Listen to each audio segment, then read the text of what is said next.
Collins running out of real estate. Heads back upfield. 25 to the 30. The 35 to 40. The 45 to 50. He has only Kovalevsky to beat. Gets through him. The 10 and touchdown for Collins. Garte looks to throw. He fires toward the goal line. And that is caught by Kadeem Wilson for a game-winning Gators touchdown. Back on in, here's Yoxon. Yoxon to the backhand, trying to go to the front, makes the move, a shot, and he scores! Rowan heading for the touchpad with the lead, and the Props will take the men's 400-yard freestyle relay. He sends one on goal, and he scores! Jonah Popre scores for the second time tonight. And it is a power play goal! The pressure is there. Wilson putting it in the end zone. It is up for grabs. Did someone come down with it? No, incomplete. The Pharaohs are the 2022 EFA champions.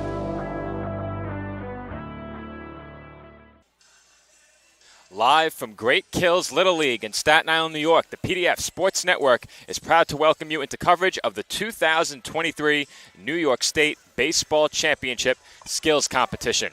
Good morning, everybody. My name is Joe Foreman, alongside my broadcast partner, David Pizzuto. And Dave, we take a break from action today here at Great Kills Little League. We've had 8 games over the last 2 days, all here on the PDF Sports Network. Every team still mathematically alive in terms of qualifying for a spot in the semifinals. Pool play continues tomorrow, but today we have skills competition that includes 3 events. 1, base running, another home run derby. I would presume the third is fielding, but we do not have an itinerary. A lot of surprises on deck here today on PDF. Yeah, we haven't really been told what the itinerary will be, of course, what the order of events will be. What we do know is that, as you can see on your screen, most of the teams have occupied some of the field and are getting in some warm-ups. We'll follow the action. As we get the info, we will relay it to all of you as well. But the name of the game here today, Joe, is just for everybody to hang loose a little bit, to get all the players kind of comfortable around one another. I believe at the end of the skills competition, they're going to have a big picnic with all the families and the parents and things like that as well. So, it's a festive day. I think tonight they're going to take in the local Staten Island Ferry Hawks game that's going on down by the North Shore, and should be a fun-filled day. And the competition ramps up again tomorrow. Perhaps some future Ferry Hawks out there on the field today. A lot of players from 8 of the best teams in the region will put their skills on display here today. But let's talk about some of those skills that will be on display. We mentioned base running. Base running, of course, always important in games, but something that's really stood out the first couple of days of this tournament, the power. Yeah. We've seen a couple of Grand Slam home runs and several more home runs over the course of the last couple of days. Some big innings as well. One of those came last night in the game between South Shore and Cornwall. Yeah, absolutely. We've seen a little bit of everything, but we've definitely seen some of that power at the plate, the ability to change games around with one swing of the bat. We've seen, great pitching when we've needed it, when pitchers have had to rear back and find that third strike or induce a ground ball, get that inning-ending double play. We've seen that as well. Andrew and I were a part of a terrifically fielded game in Game 1 between Saratoga and Penfield. Earlier in the morning, yesterday morning. That was terrific in the field. Both teams were just amazing in that respect as well. So a little bit of everything. That's what tournaments like this promise when you get 8 of the best teams collected in one place. We haven't been disappointed yet, and there's still plenty to come. And that's something I was going to touch on as well. Fielding on full display throughout this tournament. We've seen infielders on the left side tested heavily throughout this tournament. A lot of hard hit balls towards short and third. We've seen some double plays, 6-6-3, where the shortstops have been put to the test, and I'm sure we'll get to see them put their skills on display here today at Great Kills Little League. But as you mentioned, Dave, all of the teams have taken the field, and as I mentioned before, all of the teams still alive. Let's look ahead to some of the teams in the most favorable spot.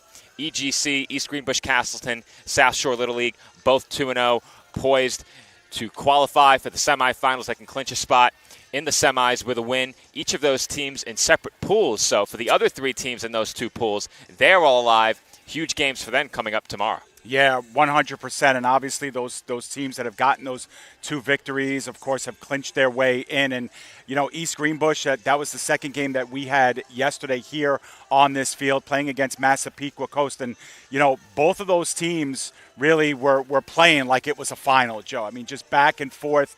Massapequa just refusing to quit, coming back twice in that game. And then, the poise of an East Greenbush Castleton team, Joe, of seeing their lead evaporate, going into extra innings and scratching out that big top of the 8th inning with the skies threatening, lightning in the air, everything getting dark. We actually had to go off the air in the bottom half of that inning, and Massapequa loaded the bases then. And it was just a tremendous, environment here, and everybody was just so into it. But like you said, the other team's still very much alive as well. Lightning flashing in the background, providing quite the backdrop for that game. I'm glad you and Andrew had the call, and I did not. I had a couple of games last night, and you had a grinded-out game. You've already called 2 extra inning games, Dave. I've yet to call an extra inning game. I've seen a couple of slugfests, however. I've seen 2 10-run innings already, both belonging to the same team. South Shore Little League last night with a 10 spot for the second straight game in this tournament. Their bats really heating up last night, but they've also gotten great pitching as well. So far, they have allowed just 1 run in this tournament. They've played really well in that pool. And then, of course, EGC in the other pool, 2-0. As I mentioned before, a pair of 2-0 teams. They were able to grind out that win in extra innings yesterday. Saw a lead get away a couple of times, but we've seen very different kinds of games. We've seen some high-scoring affairs, and the games that you and Andrew like, those pitchers' duels, right, low-scoring games. That pitcher's duel turned into an extra inning game yesterday, but still a very entertaining affair nonetheless. Yeah, and you bring up a couple of really great points and things that I've picked up just personally following Little League for the first time, at least on the air and calling some of these games, is the managerial decisions that have to be made, especially with whoever's on the mound. Obviously, with these pitchers on a pitch count, mandatory rest after a certain amount of pitches, you have to be very strategic about how you're using your arms and in which situations and when during the games. And then, so that's part of it. And we saw a lot of that yesterday and on Monday as well. And the second part is how dramatically different games are in the first 3 innings than in innings 4, 5, and 6, because now you have players who are going around the second time in the order. They're seeing the same arm again. The difference has been night and day, and you can definitely say it favors the hitters in this game. But as a manager, that's when you start to think about maybe, pulling your pitcher, giving these teams another look. And the other thing you have to understand, too, is that these teams are from 8 different regions, so they don't see each other during the season either. So literally, when you're seeing a pitcher for the first time, you are seeing them for the very first time. Now, you may have played them in a tournament when you're at 10 years old and 11 years old and so on, but otherwise, it's your first time seeing them for the season. Second time around, so much more important. And we saw the difference in the offensive numbers, specifically last night and earlier in the day in the game that you covered with Andrew. Offense in those first 3 innings versus offense in those last 3 innings. As you mentioned, the big 10-run inning came in the 5th for South Shore last night. A big inning for Plainview late in their victory over Maine Endwell as well in the first of 2 games at South Shore Little League last night. But one of the skills we haven't mentioned yet is one that is going to be on display in today's competition, the pitching. And you mentioned how important it's going to be to manage pitching down the stretch in pool play. Now, I proposed something before you and I came on the air that I don't think any of the coaches would ever approve, but how about a fastest pitch competition? I know that's something I might have gotten up for after finishing my game at 10:30 last night if I was a player. Now, again, a lot of the players last night, specifically those on Cornwall and South Shore, got finished very late. We were originally told that this skills competition was going to get underway at 10. We were then told 9. Perhaps because of the late finish last night, they pushed it back to 10 once again. But back to the topic of pitching, you said it. We may not get a look at the pitching skills on display today. We have seen it throughout the first 8 games. And for these teams that are going to play on Thursday, teams are going to get a look at pitchers for a second time in this tournament, not just a second time perhaps in a given game. So you have that tape to look at. Of course, you haven't faced them yet here in the tournament, as the teams will play the third of 3 teams. They are going to face 3 different teams on Thursday. However, how teams manage their pitching going to play a huge role in the outcome of those games. Will teams that have started 2-0 perhaps save some pitching for a semifinal and a final? Questions to be answered in terms of pitching coming up tomorrow. Yeah, 100%, Joe. And that's something that makes Thursday's games, just very dynamic and a lot to look forward to. And with every team still in play mathematically, like you mentioned, because of run differential, every team has a lot to play for, even the ones that have already kind of punched their ticket, East Greenbush and South Shore. Certainly thinking about who else in their pod is going to advance, because that's the team they'll be facing in the semifinals. Joe, we do have some information on what's going to happen today. There are 3 events. The first one is called the Road Runner event. Each player gets time during running the bases from the right side of the plate from home to home. If a base is missed, there'll be a 5-second penalty for each base missed. The 3 runners with the fastest time will move on to the final round.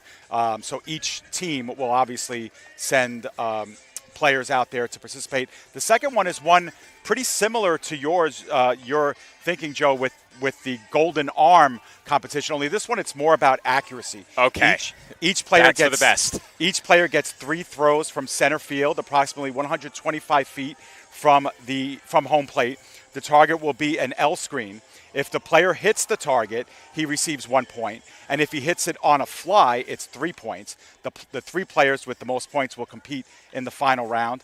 And our third would be the King of SWAT, and that's the home run contest. 3 players from each team. Each player gets 5 swings. Each player brings his own pitcher. The 2 players with the most home runs will qualify for the final round. So they'll look to get, a lot of players involved. There are actually 5 players from each team who will run the bases. There are 4 players from each team who will have the Golden Arm honors, and then 3 for the home run derby.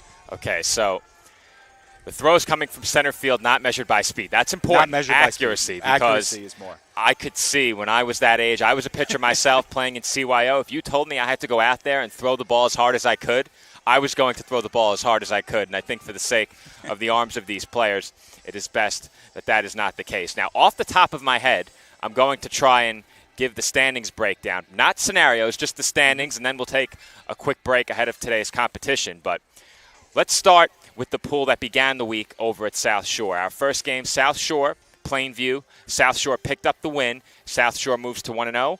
Plainview 0-1. In South Shore's second game, they also picked up the win over Cornwall. South Shore 2-0. Cornwall 0-1. Cornwall also lost on day 1 to Maine Endwell. So Cornwall is 0-2. Maine Endwell started 1-0. Maine Endwell loses last night against Plainview. They are now 1-1, and Plainview 1-1. And that's the same breakdown we have in the other bracket, Dave, if you want to go through the standings over there. Yeah, so East Greenbush improves to 3-0 with 2-0 with their win over Massapequa yesterday. Massapequa levels to 1-1, as did Saratoga Springs with their win over Penfield. They advanced to 1-1. Penfield 0-2. So the reason why the 2 0-2 teams are still in contention is, of course, if they win and the team that is 2-0 win their game to send that team to 1-2, then there would be 3 teams tied with 1-2 records, and then at that point it comes down to run differential. So obviously we have no idea what the scenarios will be with that, because it will all depend on final scores from tomorrow. So it makes every single inning and every single run so important. It's not as much important that the 2 0-2 teams win tomorrow. It's by how much they win by too. So every little run is important. That's why that's going to be under a magnifying glass tomorrow. So it's going to make for some great baseball, and everybody's still heavily involved. Well, I know from yesterday, Maine Endwell overall in this pool play, they are a -4 now, won by 2, lost by 6. South Shore is plus very many runs. I believe they've won their 2 games by a combined 23. As for Plainview, they won by 6 and lost by 10. So they're also a -4, tied with Maine Endwell right now. And then Cornwall, if I'm not mistaken, no, I mistakenly said run differential. It's actually runs allowed. Runs allowed, right. Not run differential. So toss what I just said. It is runs allowed. Cornwall so far has allowed 17. Plainview has allowed 13. And Maine Endwell has allowed 10. So everyone's still in it. Right. Cornwall's going to need some help, but they're still alive. If Maine Endwell loses big tomorrow, that certainly helps them. And they need to win big. Yeah. So they're not mathematically out of it on that side. And just like you said, we've seen some explosive innings from these teams. We've seen some lopsided scores. So nothing is beyond the realm of, of reality here at this point. And, again, teams by that time will be playing their 3rd game in 4 days together with the skills competition. So it's going to be a test of resiliency and obviously which team has come best prepared and ready to play this amount of innings in this short a time. So we guarantee that the games are going to be very competitive. And there's no question that this day off should help the teams at least get a bit rested. We'll see who it is out there competing in these events, but hopefully that doesn't take too much out of them. A lot of exciting events to come today, and of course, more baseball to come Thursday, Friday, and Saturday. So we're going to have a brief 1-minute break, a message from our sponsors, and it looks like they are clearing the field and getting set to begin from Great Kills Little League. When we come back, the 2023 New York State Little League Baseball Championship Skills Competition live from Great Kills. This is exclusive PDF Sports Network coverage.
Coast Trophies and Awards has been serving your awards needs since 1986 and is now a proud sponsor of the PDF Sports Network. From sports-specific trophies and plaques to corporate and business promotions and gifts, East Coast Trophies and Awards is your one-stop shop for all of your crowning achievements, and they always meet the right price. Contact Chris today at 848-223-7071 or visit them at www.eastcoastawards.com.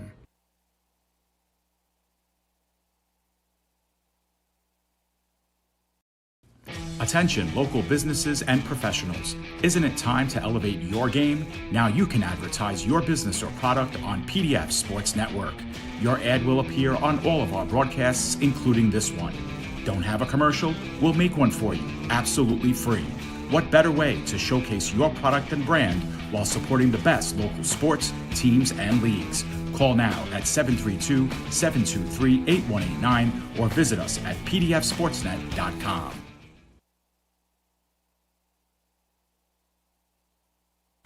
And we are back from Great Kills Little League. Joe Foreman rejoining you alongside David Pizzuto. And we will have coverage of all of today's New York State Little League Baseball Championship Skills Competition.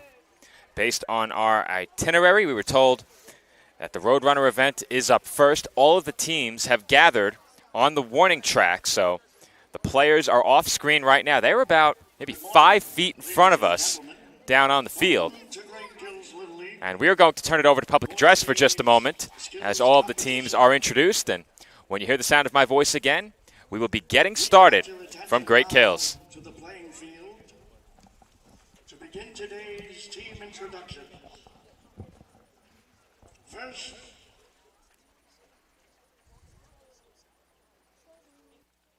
for the Mainville Annual Little League.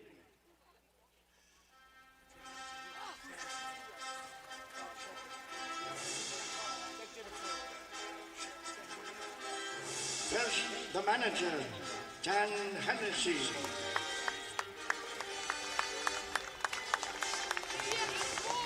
The coaches, Cliff Stewart and Tony Polcari.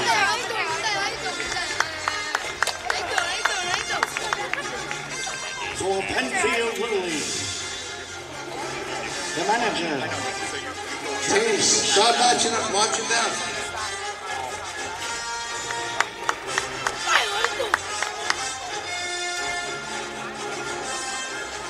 Coaches Dan Lanning and Steve Teitz.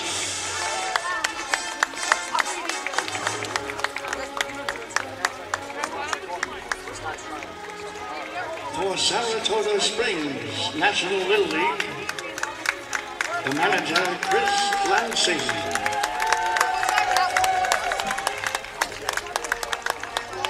Coaches Garrett Murphy and Joshua Cup.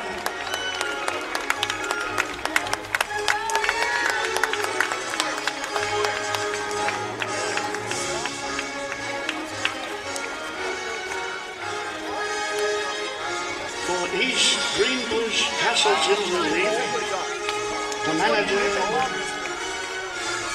Joe Francini.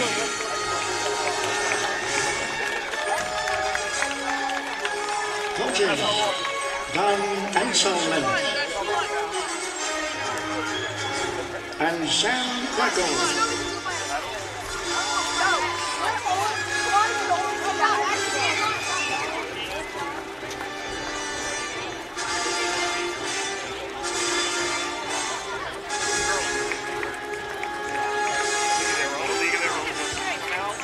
For Cornwall Little League, the manager Jim Cosgrove. Coaches Pat Purcell and Drew Van Dam.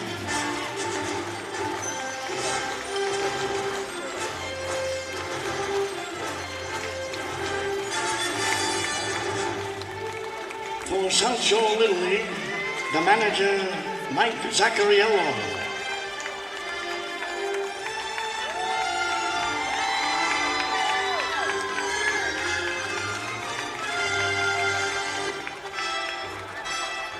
The coaches, Ricky Giovannone and Ron Napolitano.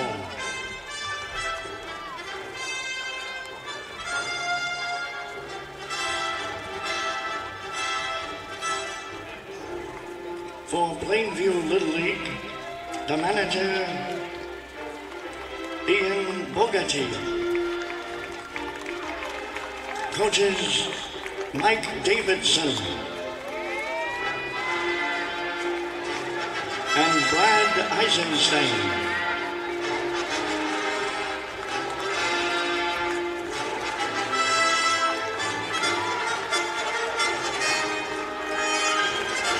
And for Massapequa Coast Little League,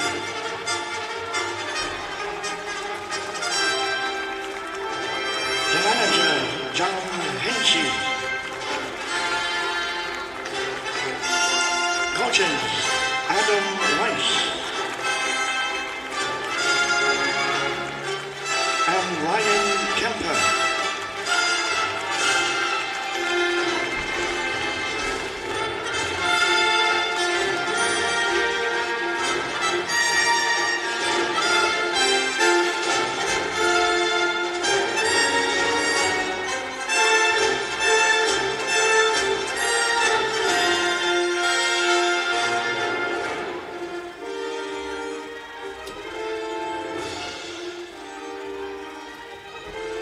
And now, ladies and gentlemen, would you please rise?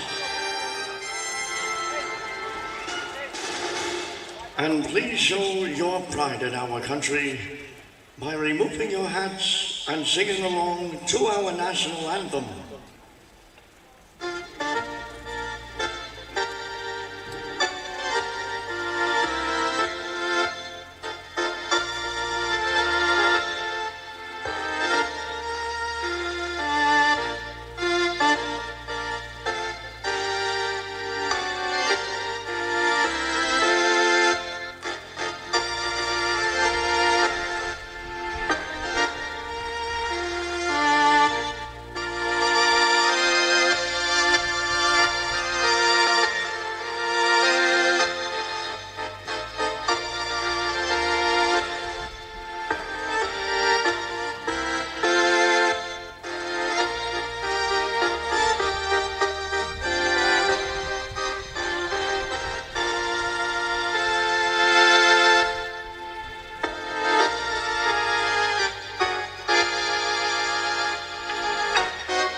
ladies and gentlemen, we direct your attention to the playing field, to District 24 Administrator, Mr. Frank Cambria. Good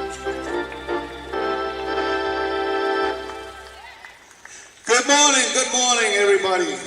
It's great to hear the national anthem every time we get out here on the field because it expresses our freedoms of our great country. This is the greatest country in the world. We got to keep it that way, and it allows us the freedom of being out here on a field playing baseball with the 8 best teams in all of New York State. These are the greatest players we got in New York State. I love it. Today is the day that we put in the middle of the week to have a little bit of fun, relief from some of the stress and the action and all the great games that are being played. And that's the key, the 3-letter word, fun. These guys are growing up fast. Most of them start graduating from the small field to the big field. So it's kind of bittersweet, but it's the best time in the world. The best memories are being made, and I'm seeing some tremendous talent out on these fields. We're going to start with the skills competition today. We're going to do 3 events. We're going to have the Road Runner, the Golden Arm, and the Home Run Derby. And then after that, we're going to get out there. We're going to go eat some lunch, have a good time. Also today, you got the picture taken. It's a good day to get your pictures taken upstairs and, again, build more memories. Also, don't forget, we've been getting some great coverage from Staten Island Live and also our streaming that's been out there. So be out there, like I said, check the Staten Island Live. There's QR codes over by the concession stand, and you'll see some great pictures of your children playing ball. Okay, then tonight we cap it all off with a game at the Ferry Hawk Field down by the ferry terminal down by St. George.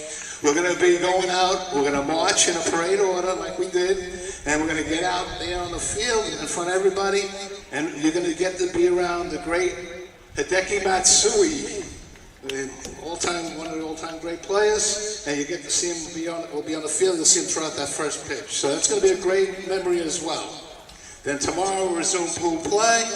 So listen, just enjoy every moment. Every moment you're out here on a baseball field, you can ask for nothing better. So that's fantastic. Enjoy it. Have fun, and that's what this is all about. I need to thank a few people.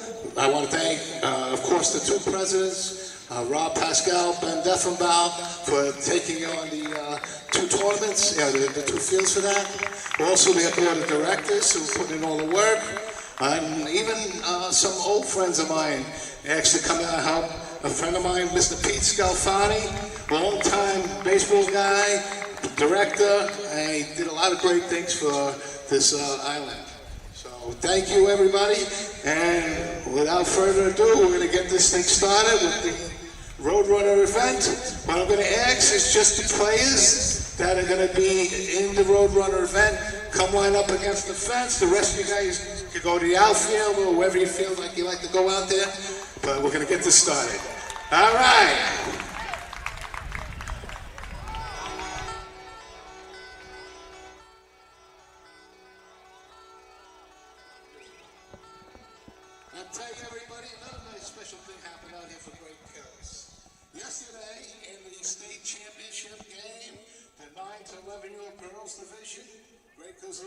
Went out there and they came as underdogs and walked out the New York State champions, 11-year-old girls.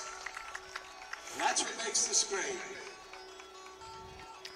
Well, Dave, we are back, and the force is strong with us here on PDF. Now, I don't get the sense you're a huge Star Wars fan. Are you a Star Wars fan at all? I've watched them all. I've watched them with my kids for a second time and a third time. But yeah. Oh, so you did see them when they came out? Oh, yeah. The original 3 or the original 6? Original 6. Okay. Yeah. 7, 8, 9 did not happen. Now, I'm dating myself, obviously. The first ones came out when I was just, a very, very little boy. I don't remember them. You were actually in the target demographic originally, and then it became a cultural phenomenon. But as far as I'm concerned, 7, 8, and 9 didn't happen, and there hasn't been a Star Wars movie released since 2005. Oh, okay. Not a fan. But we are about to get set to begin the Roadrunner event. The participants lined up along the first base line, and hopefully everyone is lined up in the order that I have my roster set in. We did get that set, and it looks like that is the order. Yep, and what they're going to do is 2 rounds, as I'm eavesdropping on the public address too, Joe. All the runners will run a first time, and then there'll be a final round with the fastest 3. So the fastest 3 overall. Overall. Okay. They leave from the batter's box. The clock will start as soon as they exit the box, and they have to go all the way around. If they do miss a base, then they'll have a 5-second penalty. So that would be a killer for them, but got to make sure they get that base. Well, Dave, do me a favor. Hand me my bag over there. I'm going to get a pen. We're going to write the times on the roster. Okay, and they may be announcing them as well, Joe, so because there is a scorer's table down there. And so you listen in. Right. I'm going to clock it myself as well. Okay. Wesley All right. Lunn, I believe. They are going in order. Good start. Wesley Lunn will be the first base runner. He represents Maine and Well Little League. So I'll take a seat. We do have a stopwatch here at the commentary desk. Time, of course, being kept down on the field as well. If we do miss time on the field when it is announced, I will have the unofficial time written down on my roster. So they got started before I could start the clock, but Lund taking the turnaround. Second heads for third, and we will await his official time as he touches home. Let's see if they provide that over public address. 1371. All right. 1371. So, Joe, you can hear that, all right? I don't think I'll need to keep time, Dave. Right. I think we're good. It's Pollock hair now. So a mock swing. Yeah, check swing on that. And then the base runner takes off. So that's a part of the event. They were told right to attempt a mock swing and then run. Man, he is hauling. Official time coming. 12:31. 12:31. Our leader. 12:31. This can't help but make you wonder, as a viewer, how fast could you do it? Were you wondering that? I think they could go around 3 times before I came home. I was a big guy at that age. I don't know if I was getting around the bases in sub 14 seconds. Third base runner Oliver Stewart takes the turnaround third, heads home, wide turnaround third base. Had to make sure he didn't lose the hat. Yeah, Stewart made a mistake. We're reaching up for his hat. Let that go. 1373. Oh, wow. 1373. Just the hair off. Next up, number 99, Anthony Eisenberg. Anthony Eisenberg up next.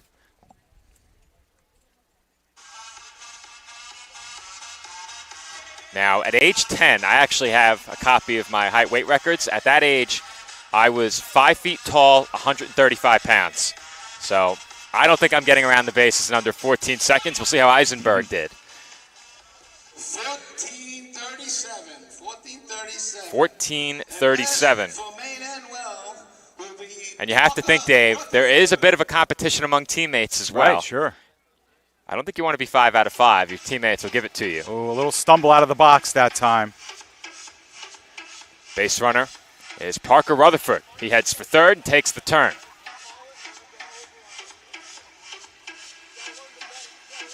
Official time coming in. 1375. 1375. Next up, let me get the next team. All right, so that was it for Maine and Well. And Penfield will be our next. Will be Dom Fantagrossi, George Tock, and James Glum. So 3 base runners All right, so they have for 3. Penfield. We'll see. I think Fantagrossi will go first. Yes, he will. All right, first up is Dom Fantagrossi. His teammates making sure he gets started in the batter's box there, Dave. He appears to be off to a good start as he heads for third.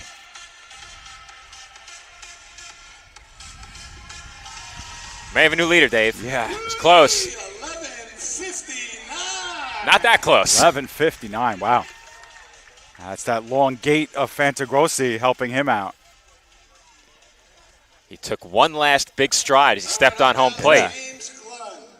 That trimmed a few fractions of a second off that time. Oop.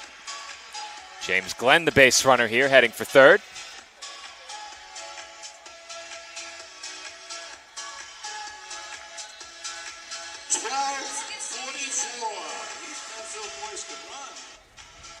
.1244 for James Glenn. 12:24. 12:24. All right. That's 0.2 of a second. And now up we have George Teich. George Teich, the base runner. Oh, a little stumble. Stumble around first. Recovers nicely.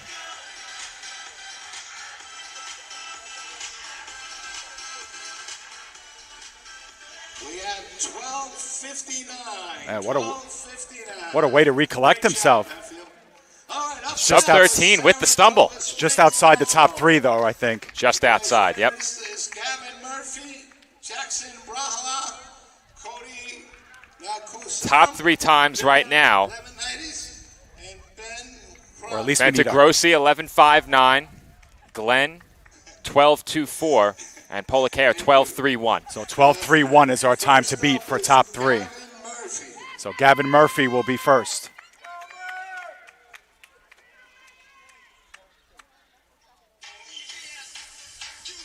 Murphy down the first base line. Now takes the turn around second. And will head home. He will set the pace for Saratoga Springs National Little League. 13 flat, 13. Misses that cutoff, but he was hauling, especially after first base. Had to do a little stutter step as he reached first, and he was motoring. Second base runner here for Saratoga Springs is number 4, Jackson Brayler. Now he's going with the backwards hat. Yeah, got that drafting speed. You know, I think that's a smart move. Oh, he just missed the cutoff. Just missed it. 12.67 officially, Dave? 12.67, yeah. I think 12.31 is our time to beat. That's a smart move going with the backwards hat. Yeah. You don't want wind catching under that bill. Yeah, aerodynamic. Cody Nakuasam also going with the backwards hat. Team secret over here, Saratoga Springs. I'm curious to see how many hats in that line of players waiting to participate turn backwards now. 11.8. That reduces our cutoff time. All right, we got Dylan Levinitis. We got a wow ahead of the announcement of that time. Yeah. Dylan Levinitis is next. Nakuasam with 11.8, currently in second. Levinitis heads for third and takes the turn. Also sporting the backwards cap. 13-10. 13-10 for Levinitis. All right, my man, Ben Kroenke. Here goes Ben Kroenke. Kroenke around second. Slowed up just a bit, heading for second. Oh, a little stumble. He's going to close it out, though. Nice job to keep his footing. Absolutely. 14:33. 14:33 for Kroenke. All right, next up, East Greenbush Castleton Little League. Next up, East Greenbush Castleton Little League. What's our new cutoff, Joe? Do you have it by chance? I can get it for you. The top 3 times, 11.59, 11.8, and 12.24. So 12.24 is our new cutoff. Is the cutoff.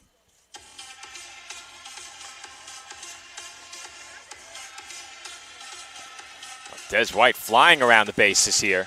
Looks like he may stumble, but he is booking it for the plate. Yeah. Nice job. 11:46. All right. Yeah, there's no doubt he hit the cutoff. So now I think 11.8 is our cutoff. Correct, 11.8. All right. Tyler Seaberger, the base runner now.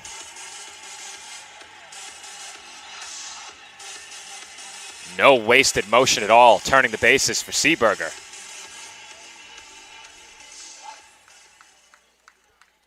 I have to double check with this guy. The number I just got was 1089.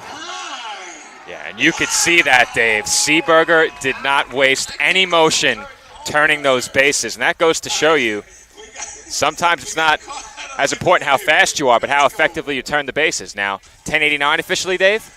Yes, I think so. All right, 1089. Well, I'll tell you, Dave, Carter LaGrave not wasting any motion either as he turns the bases. And he's probably in beneath the cutoff. 11:21. That's going to be close because I don't know what our updated bottom was. I think 11:21 just makes it, Dave. That's a tough break. It's all right. He'll close out strong here. Carter Snavely, the base runner, is into home. 13:48. Let me tell you, it was still fast. 13:48, and that's with the recovery, so not bad. Andrew Bombard now. Bombard, the fifth and final base runner for EGC. No, get rid of that. Let the hat go. Yeah, let it go. And I think he may have been in the running were it not for the hat grab. Yeah. 12:20. Oh, yeah, he would have been. Was not. Yeah, he was not far off at all. Next up, Cornwall. And as we go, it puts more and more pressure on the next runner now that they know the time they have to beat. It's tough. The longer you have to sit and watch. 11:22, 11:47, 11:59, Dave. So 0.3 of a second separate first and third. And we're looking for 11:4. The cutoff is at 11:59 right now. All right. Nate Van Dam, the first base runner for Cornwall Little League. He rips the hat off as he turns first base. Is there any rule that says you have to wear the hat when you start? I'm not sure. Because I would ditch it. 12:77. Even pull the hat off, not to slow him down. Oh, we got Michael I would Christmas. definitely ditch the hat if I was running. Or go backwards like Saratoga did. Second base runner for Cornwall, turning second base, Michael Cressman. Nice long strides for Cressman. 12:50. Great job. 12-5-0 on the dot. And now we'll have TJ Santiago, the third base runner for Cornwall.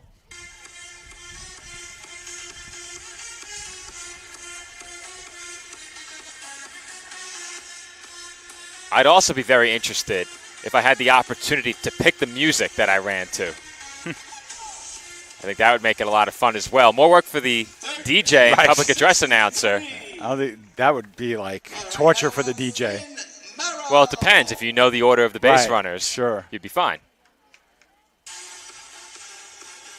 Or you could just put it on one track and let it ride.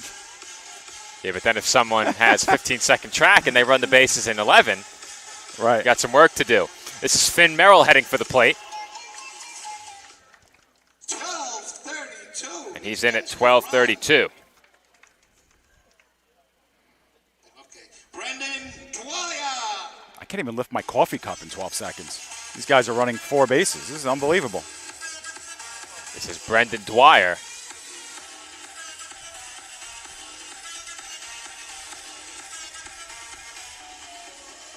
I'm not much of a runner anymore, Dave. 12:97. 12:97 for Dwyer. And the last guy for Cornwall is Ryan Ruhan. So Cornwall will send a sixth base runner. That's Ryan Ruhan. He's in, though. He was safe. He's in safely at second. Safe, and he's going to take third. Now, Dave. Ruhan knows he's not going to win this one, so he's going to shine. You got to be. That infield is turf. It takes some guts to slide like that. Absolutely. And you're wondering with a big game tomorrow what his coaches might be thinking there. I'm not sliding on the turf. Section 3 South Shore Little League. South Shore up next.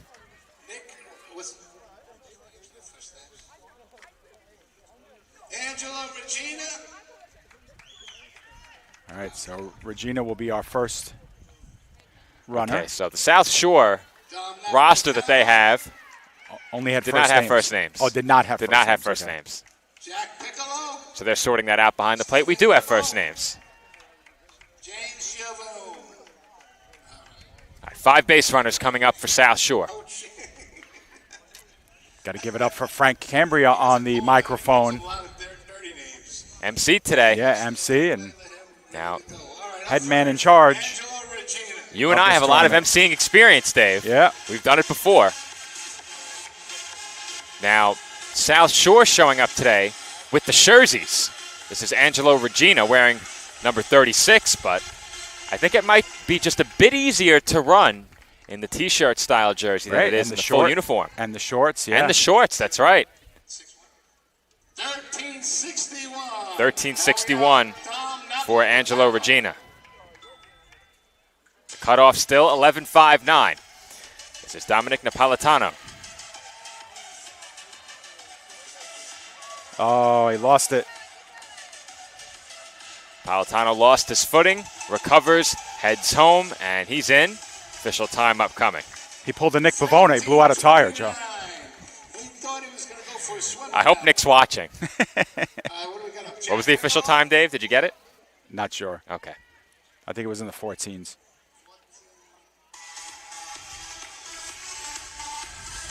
More importantly, the time outside the cutoff is flying around the bases here is Jack Piccolo.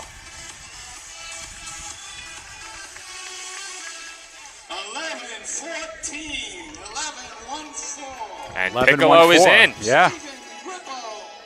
And you could see it, Dave. When someone is about to come in under the cutoff, it's usually pretty clear. Typically, by the time they reach second, you get a chance to watch them turn 2 bases, and you have a pretty good idea of how they're going to fare time-wise. Now, Stephen Grippo wisely let the hat go there down the third baseline. 1381. And he's in at 1381. James Giovanone is up now. James Giovanone.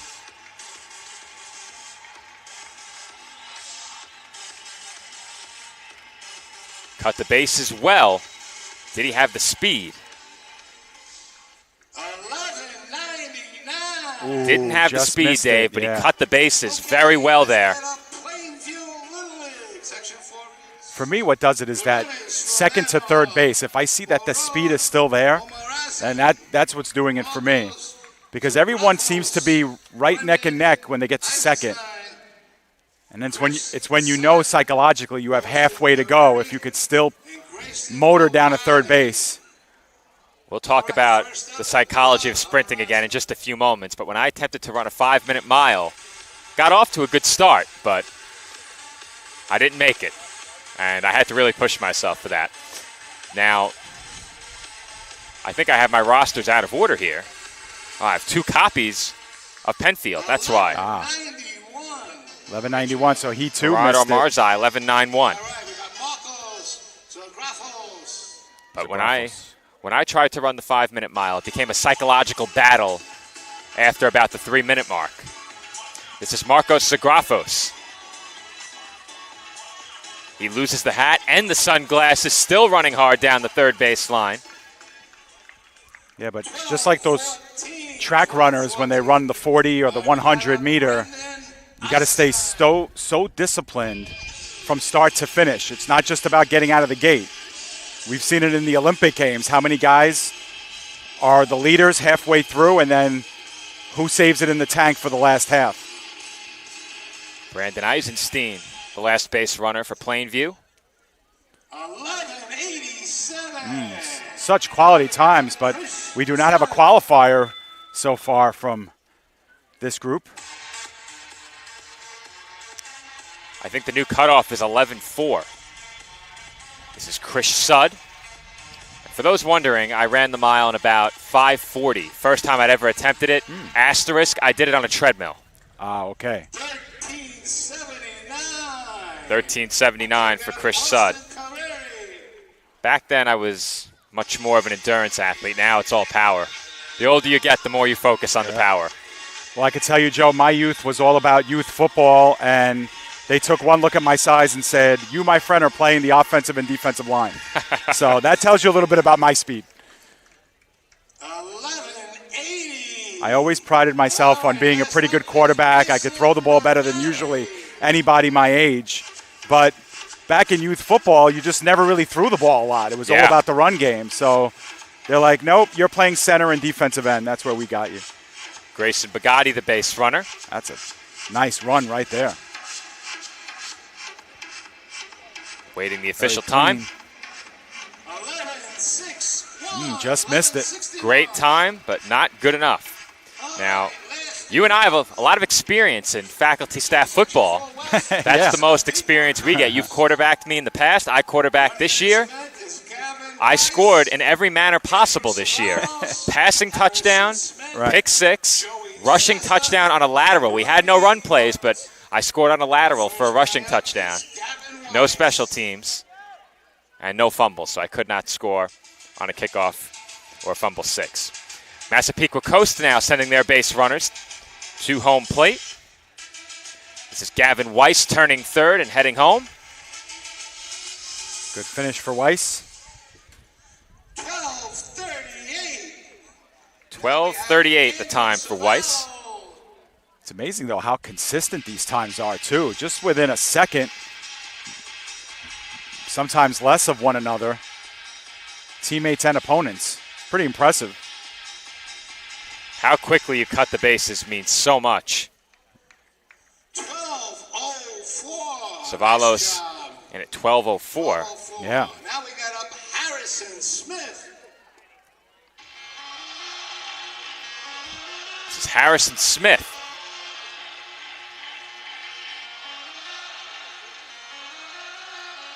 Smith, a nice turn of third base.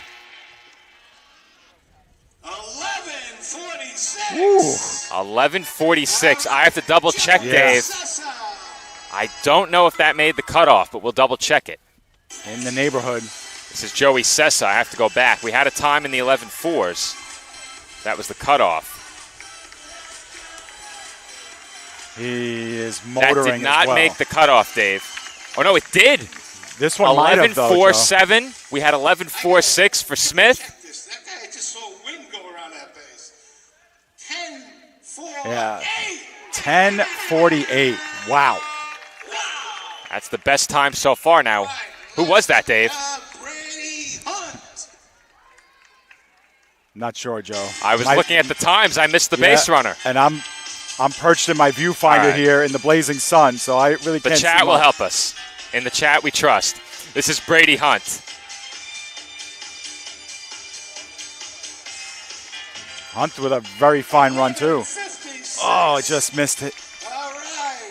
Hunt at 11:56. Oh, so here we go. Okay, we'll find out who it was right now. All right. Let's pan out here.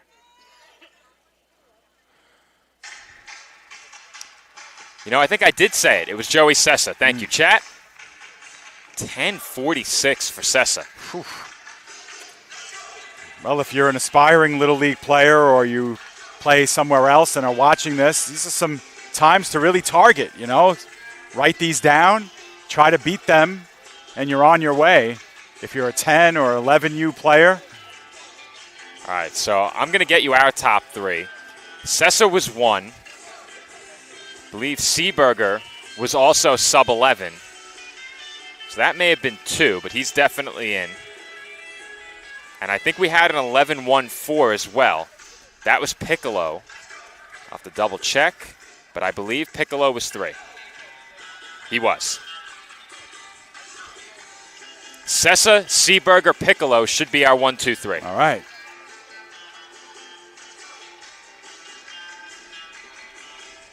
DR wants to get paid, Joe. I don't know. Is there enough money to go around? You can get paid 3 times what we make, which is 0. Actually, what we could do, we'll put him in contact with our point of contact, and he can negotiate his deal. Joe and I are the co-owners of PDF Sports Network. We created this entity almost 1 year ago to the date, and this first year has been a pretty magical one, developing clients and covering things that we usually don't. And to do it, obviously at cost and, not to take a loss, but we plan to be here in future years, and we are certainly for hire. So if anybody likes what they see and want to spread the word on what PDF Sports Network is doing for some of our youth in the area, we would appreciate that.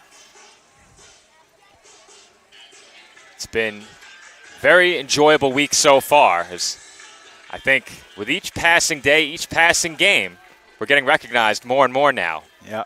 I'll be walking through the concourse at one of the complexes, and they don't know my name, but we'll get there. And they shout, PDF Sports, PDF Sports. I'm the F, in case you didn't know. Got a couple Plainview kids who are giving us some good looks. Everybody wants that spot right in front of the camera in center field. However, when the camera turns side to side, we lose you. Yeah. We can't go straight down. Got Maine Enwell player here. Rutherford, who participated in this one. But our top three are out there. And once again, they'll have one more run at this. And obviously the results are not cumulative. So it's whatever the run is here. All right, so let's get the official. Okay. I'm going to go backwards. Saratoga Springs, Cody Nakusama. Well, I missed the time, Dave. 11:08. I think 11:08. 11:08. So Piccolo is out, and Nakuasam at Seaberger. 11:08 was in. Seaberger we had, and then we had Sessa. We should have Sessa. So I had 2 out of 3. Not bad. A lot of paperwork. All right. So Nakuasam I had at 11:80. They had him at 11:08. Ah, okay. So I was technically correct. I had the wrong time written down. We'll have to have some of our viewers go back to the tape. Go back to the Confirm tape. that. That's right. From Saratoga Springs. All right. So here we go. Second run here. That's Nakuasam, right? Yep, Cody Nakuasam, first of 3 runners in the finals. The hat's wobbling, Dave. And he loses it around third base. He lost a little bit of speed there rounding third on the back end of that, but very fine time. 11:83. Wow, almost identical. Now, we had 11:80. Right. He just ran an 11:83. Tyler Seaberger. There's no way an 11:80 would have been top 3, so I must have misheard. But he was about 0.7 of a second off his pace from the qualifying round. This is Seaberger rounding third, heading home. Yeah, that was fast. And I think he's in ahead of 11:8. All right, we have 11:45. Ooh. 11:45. Did he get faster, Joe? Actually, He did not. A hair, yeah. He was about, I'd say, just under 0.6 of a second off his qualifying round pace. And now, Here we go. Sessa, if he's close to his qualifying time, he's going to win this thing. Long strides toward the bases. Had to take that big leap at second base. See if that cut his time, but that was just blazing. Ladies and gentlemen, I think he has it, Dave. have a champion. 10:29. Woo! Wow. Joey Sessa. And it wasn't close, Dave. Man. How about 3 seconds, 0.3 seconds off of coming under 10? That's amazing. He improved on his time in the qualifying round. And obviously, our folks at home could see it on super slow if they wanted to, but he had to take a little bit of a leap to get to second base, Joe. And that might have cost him like 0.1. Didn't matter. Didn't matter. No, absolutely not. Number 3, Cody. So officially the final standings. Sessa 1. Seaberger 2. Nakuasam 3. What does he want? Now, So amazing to even third place, just blazing fast around the bases. I was curious to see if all 3 were getting a trophy, but the trophy goes to the winner. at least the big trophy. I call it the photo op trophy. Still a great experience for these kids, and they promised a fun atmosphere. That's exactly what they've delivered on. As we will pan out, and I'm sure they'll get things set up for our second competition, which will be our Golden Arm, where they will throw from approximately 125 feet from center field to home plate. There'll be an L screen there. And if they hit the L screen on a line, it's 3 points. If they hit it on a bounce, it's 1 point. And same rules apply. Obviously, top ones will move on to the next round. And I'm assuming there'll be probably a tie. Or there'll be multiple kids moving on to round 2. Now, Dave, if there's one event where I might have an outside shot, I think it's this one. Yeah. You and I both former quarterbacks. Pickup quarterbacks, that is. I did not play any organized football. But they got to throw it from 125 feet out there. There might have been a time where you and I could have been left tackle and right tackle. Possibly. I don't think I'm big enough for it to be a tackle. I'm tall enough. I didn't hit the 200-pound mark until I was almost 30 years old. So we're about, I think, dead center, Joe. What are we, 205 dead center here? So talk about in the middle of center field. Now, the left field line is 200. Yeah, and I think center field is 205. Center field's 205? Yeah, I think so. Well, they're setting up the screen right at home plate. Yep, that's an I screen, not an L screen, so. The goal is to hit it on a fly, but if you that'll hit get it you the 3 on the bounce, so I'll get my rosters back out for a tally. If they bounce it in and it rolls and it hits this I screen anywhere, you get 1 point. All right, so 3-pointers and 1-pointers. Yes. And what's interesting about this one, too, Joe, is obviously you hit it, but I would almost prefer for there to be a body there instead of the screen. You're right. Especially because your depth is just a little bit thrown off because you have the black backstop and the black screen. So it might be tough. Now, hard to see from the wide shot. We'll get a closer we'll get look. Closer here. The screen is almost transparent from out here in center field. You can see the frame, but the netting. And now they just put a much. body there, which is nice. Okay. That actually helps. Yes. Because when you have somebody there who's actually framing it up for you, now your goal is to hit him and not so much that screen. You know, if they told the body that you have to stand there, someone hitting it on a fly might make you jump a bit. Yeah. But I don't think anyone's going to be standing still behind the backdrop, just a marker for the players. Right. However, that could be a contest in itself. Right. I was going to say probably at the professional level, you'd want like a mascot back there, like jumping around the area and to kind of mess them up, the throwers. But here it's nice to have that framework. And, yeah, we said let's back up and see where they'll be tossing from. And it's shallow center. Bucket of balls set. All right, so I think they are going to reverse the order here, Dave. Yes. All right, 3 throws each.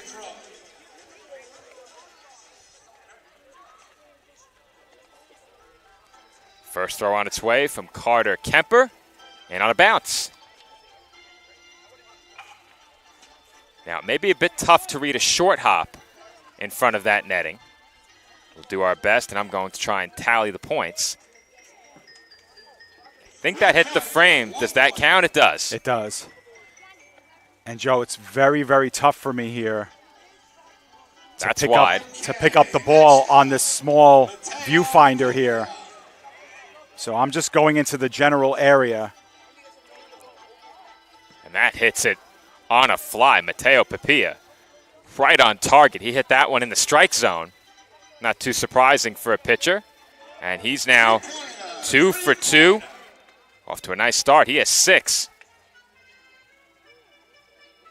And that's just wide. Okay. Next up is Jackson Henchey. Jackson Henchey will be next. That's it on the bounce. We got one.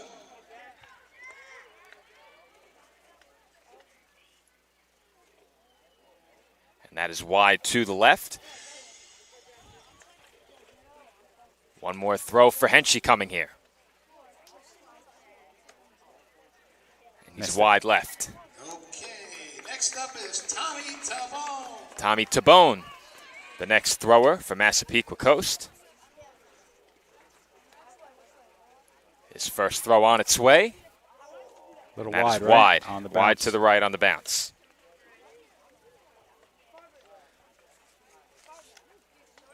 Second throw on its way to the plate. Got there, right? No. It's wide on the Oh, I'm bounce. sorry, Wide on the bounce. One more throw for Tabone. Wide on the bounce off the Great Kill logo. Next up is Plainville, Little League, Section 40. Kemper 2, Papia 6, Henschke 1, Tabone 0 for Massapequa Coast. All right. Good job, Joe. Faber, Nate Davison, and Jake Davison. First up is John. All right, so they are completely moving the order around. So we got Plainview here. Yes, so Okay. that's my mistake. They were second to last in the Roadrunner challenges. That's well wide.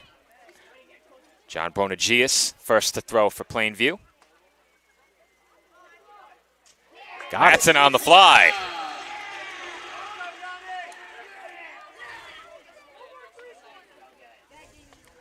One more throw for Bonagius. That's wide.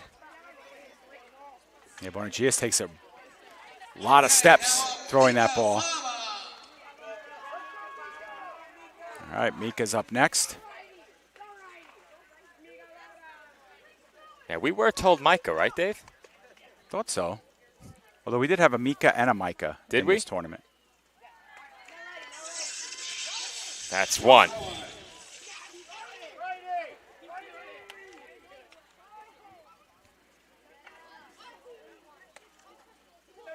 Second throw from Farber on its way on the Bingo. fly. Bingo.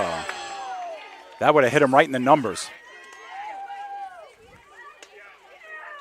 That is a strike from center field. Chance here to take over the lead. And that won't do it. Okay, next But up, 4 is good Davison. to hit the cutoff. Top 3, Dave, again? Finals? Yes, I believe so. Okay. I'd have to look back at my notes, which I don't have open, but Nate Davidson throwing wide of the target on his first attempt.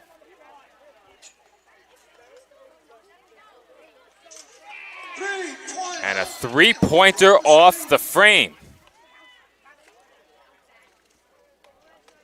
For a share of the lead, no good on the third attempt. 3 for Davidson, 3 for Bonagius, 4 for Farber. a lot of pressure when you got 100 kids behind you watching these tosses. And hundreds more watching at home. Right. That throw wide. However, the payoff, when you have such a large audience, maybe a bit bigger. So that one sails over the target and off the backstop. One more throw for Davidson. And that is high as well. Certainly has the arm strength. Yeah. Didn't miss by much either. That was just high of the frame. Bonagius 3, Davidson 3, Farber 4, Davidson 0 for Plainview. All right, so South Shore is next, Joe. All right, that is following the reverse order after our first event. That was some throw as well. Nicholas Newbranch put a dent in the backstop. And he does so a second time. That one a bit wide to the right. The first one just high over the frame. One more throw to come for Newbranch. And that's off the backstop a third time. Too much arm strength for his own good, Dave. Yeah, he wanted extra points for getting it through the screen, Joe. If you break a hole in the screen and actually hit the guy behind it, you get 10 points. If you break the screen, the contest is over and you win. That's true. If you break it by hitting the netting. That's wide to the left. First throw by Vincenzo Lani. Finally hit a grand slam last night. Didn't miss that one by much. That one looks like it bent around the screen. That's wide to the left. All right, now we got Vincenzo Novello. Another Vincenzo Novello will throw for South Shore. Novello homered in the first game on Monday. Got it on the hop. Got 1 point.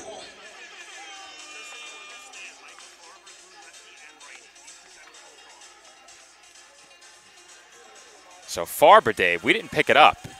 Threw left-handed and right-handed. That was just brought to our attention. Did you catch that? I did not. I did not. I did not either. That's impressive. What was the final tally for Novello, Dave? I don't know. I think he got 1 on a bounce. Yes, all right, so we'll go with 1 for now. Cutoff is 3, and there are several players tied with 3, as that's wide on the bounce as well. I'll tell you, Dave, I've tried to throw with my left hand. I'm right-handed. I cannot throw the ball on target 3 feet with my left hand. Right. Thomas McLean, the next thrower for South Shore. And that's it on a bounce. Nice. 1 point.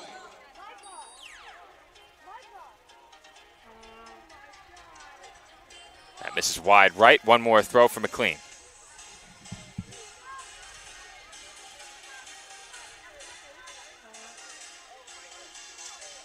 That's wide as well. So a pair of 1-point scorers for South Shore, Novello and McLean. Yeah, I have a hard time getting my head around, players who bat one way and throw another way. So I couldn't even imagine throwing both ways. That just goes to show how much talent is on this field. And this talent will develop for next level talent as well. High school, college, and who knows, maybe one of these, the future face of Major League Baseball. I may see some of these players again in the future at CSI. You never know. Right. As that's it on a bounce. Score 1 for Hunter Lant. Second throw on its way in, just wide. I feel like I'm calling field goals here. Third and final throw for Lant, once again wide. Okay, next up, Luke Van Sickle. Luke Van Sickle will be next.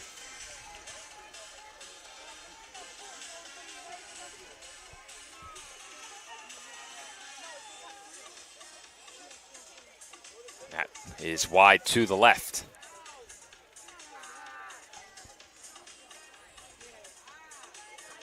Second throw from Van Sickle. In on the bounce.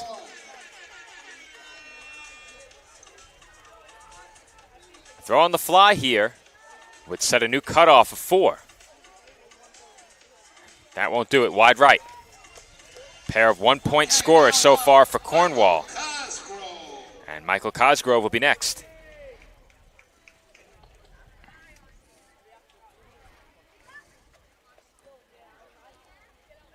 His first throw well wide to the right.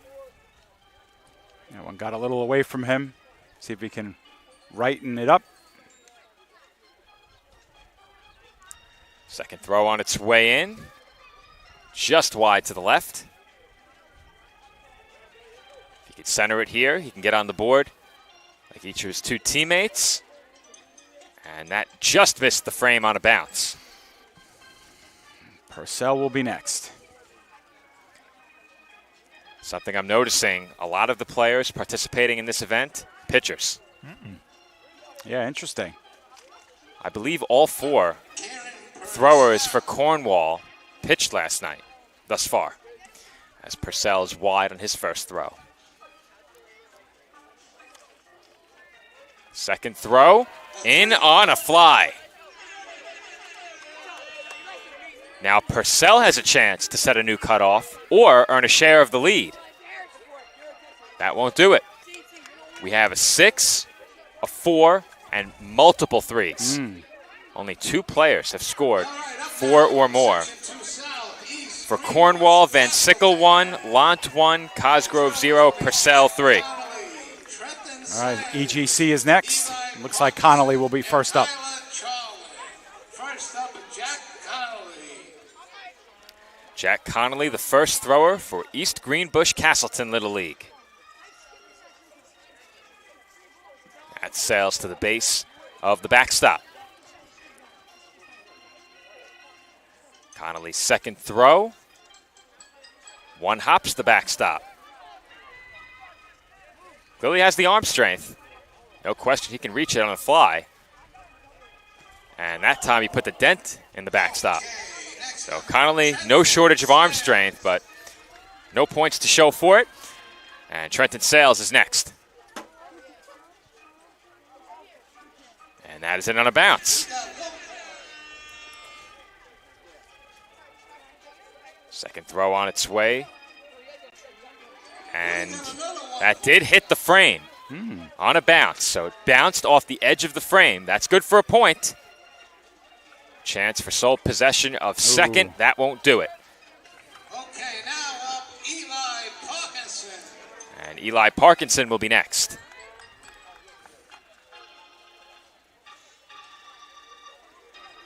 And Parkinson's throw is in on a fly. Made it look easy. Second throw. In on a bounce. All right. New cutoff set. It will take at least 4 to qualify for the final. And Parkinson is the new leader. Yeah. 7 for Parkinson. It's like Steph Curry with those threes. 2 threes out of 3. It's not easy.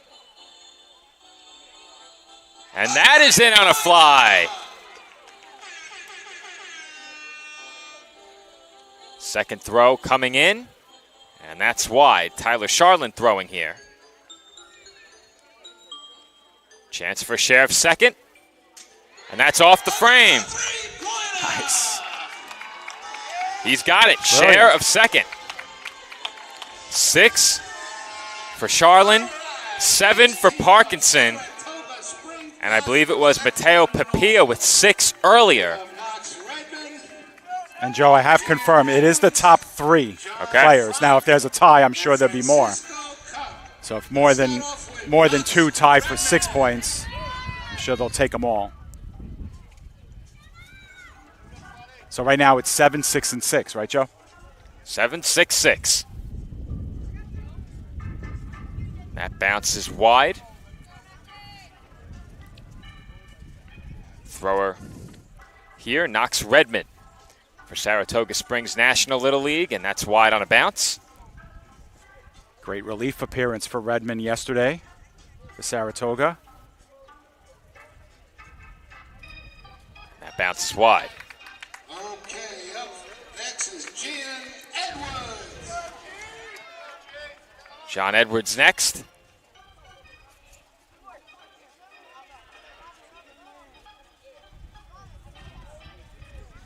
Throw on its way and in on a bounce. Yeah, there you go. That one short hopping the screen. Didn't miss a 3 by much.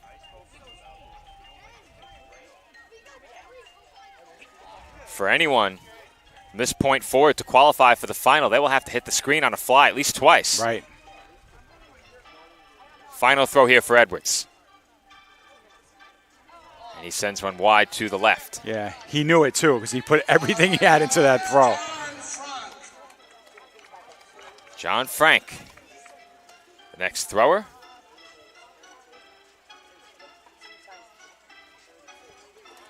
That's wide to the left. And with that, he ditches the hat and reveals the flow. Second throw. In on a fly. This throw could be for a spot in the final. Wide right. Good effort by Frank. Job. Last up is Francisco Cup. Final thrower for Saratoga Springs National, Francisco Cup.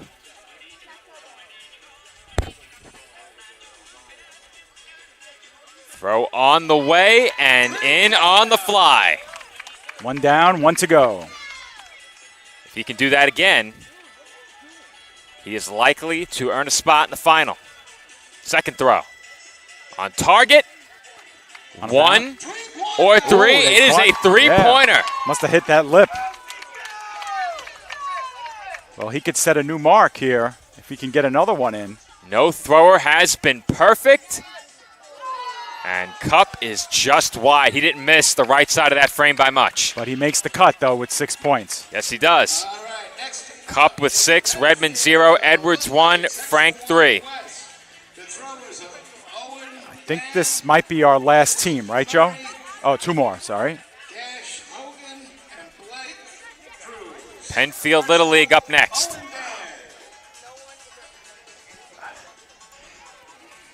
Owen Dan will throw first.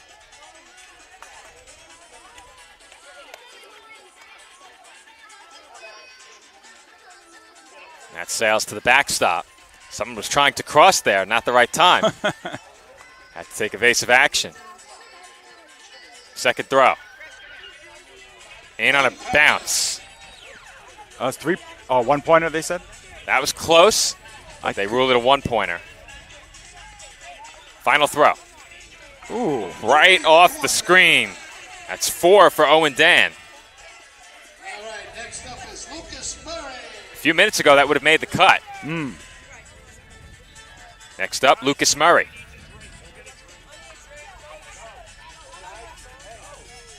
Murray's first throw. In on the fly. Good start for Murray. We'll need at least one more of those. And he has 4. So. That in on the hop, just short of the screen. For a share of the lead. Wide right. Nice start for Penfield, a pair of 4-point scorers. Next up is Gash Hogan. They are still looking for their first finals qualifier. Cash Hogan next. Hogan's rocking the shorts. Smart choice in my estimation. On a day like As this, he hits absolutely. the screen on a fly. There you go. How about the arms on this Penfield squad? And it looked like Hogan may have slipped on that throw. That one came up a bit short. I think he lost his footing on the delivery. As that is in on a fly, and Hogan punches a ticket to the final. And Dave, if he didn't lose his footing on that second throw, I think he probably has a share of the lead. Joe, as Nick Durst would say, cash is money. He would say that. Shout out to Nick Durst. Blake Drews hits the screen on a bounce. So far, every thrower has scored for Penfield. As that bounce is wide. Drews a left-handed thrower. Getting a nice running start as well. And that is wide to the right. Good job by those throwers, though. That's pretty impressive. Take your pick. Got a bunch who can nail a base runner trying to get to home plate. Well, I don't think they'll have any problem throwing us out. Right. Hogan, 6. Murray, 4. Drews, 1. Dan, 4 for Penfield. And Hogan makes the cut. And Branch will be our first thrower here for Maine Enfield. Maine Endwell, the final team. Yep. Easy mistake to make. Yeah. As Branch hits the target on a fly. Nice start for him. Second throw. Just over the upper left-hand corner of the frame. Branch will be throwing for a spot in the final now. Are they out of baseballs? No, perhaps. Looks that way. They got to exchange buckets. Ball boys emerge from the dugout. And with Thank the little, you, South Shore. With the little break, Joe, we can mention that we have some players now who've taken the bat in their hands. Obviously, the next one we do is the Home Run Derby, where there'll be, I believe, 3 players from each team. Now, I'm not sure how many swings that they'll get or how many outs. I think we said 5 earlier. Oh, okay. 5 swings, I think. All right. And we've seen some power on display the first 2 days of pool play, so And, Joe, I don't know if you brought your baseball glove with you, but we have equipment here. It's in the car. I better run back. Well, the angle that you see at home is exactly where we are, and we are right above the lip of the center field wall. There is our wall. There's a couple of our players saying hello. But, yeah, we are that close to the home run line where a lot of these players will be looking to hit us. We might be the target, or the scoreboard might be the target. We actually saw a home run off of the South Shore scoreboard earlier in the week on Monday. Not a bad target to have your sights set on if you're looking to score points. And Branch was just wide, making a bid for a spot in the final. Right. If anyone puts a home run up here and contacts equipment, they might become invisible for the rest of the tournament. Right. They come to bat. We don't say their name. Whoops, it was a mistake. That throw in on a bounce from Grady Skarupa. He's on the board with his first point.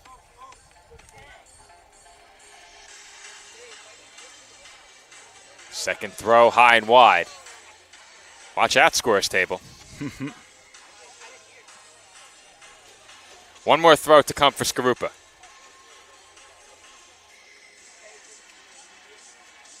And that is wide to the right as well. Okay, next up is Jack Egan. Jackson Egan next. Another left-handed thrower.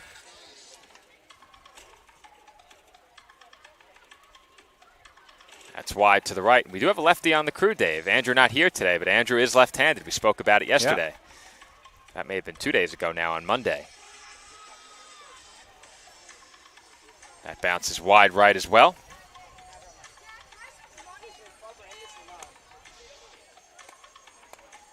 Final throw on the way from Egan.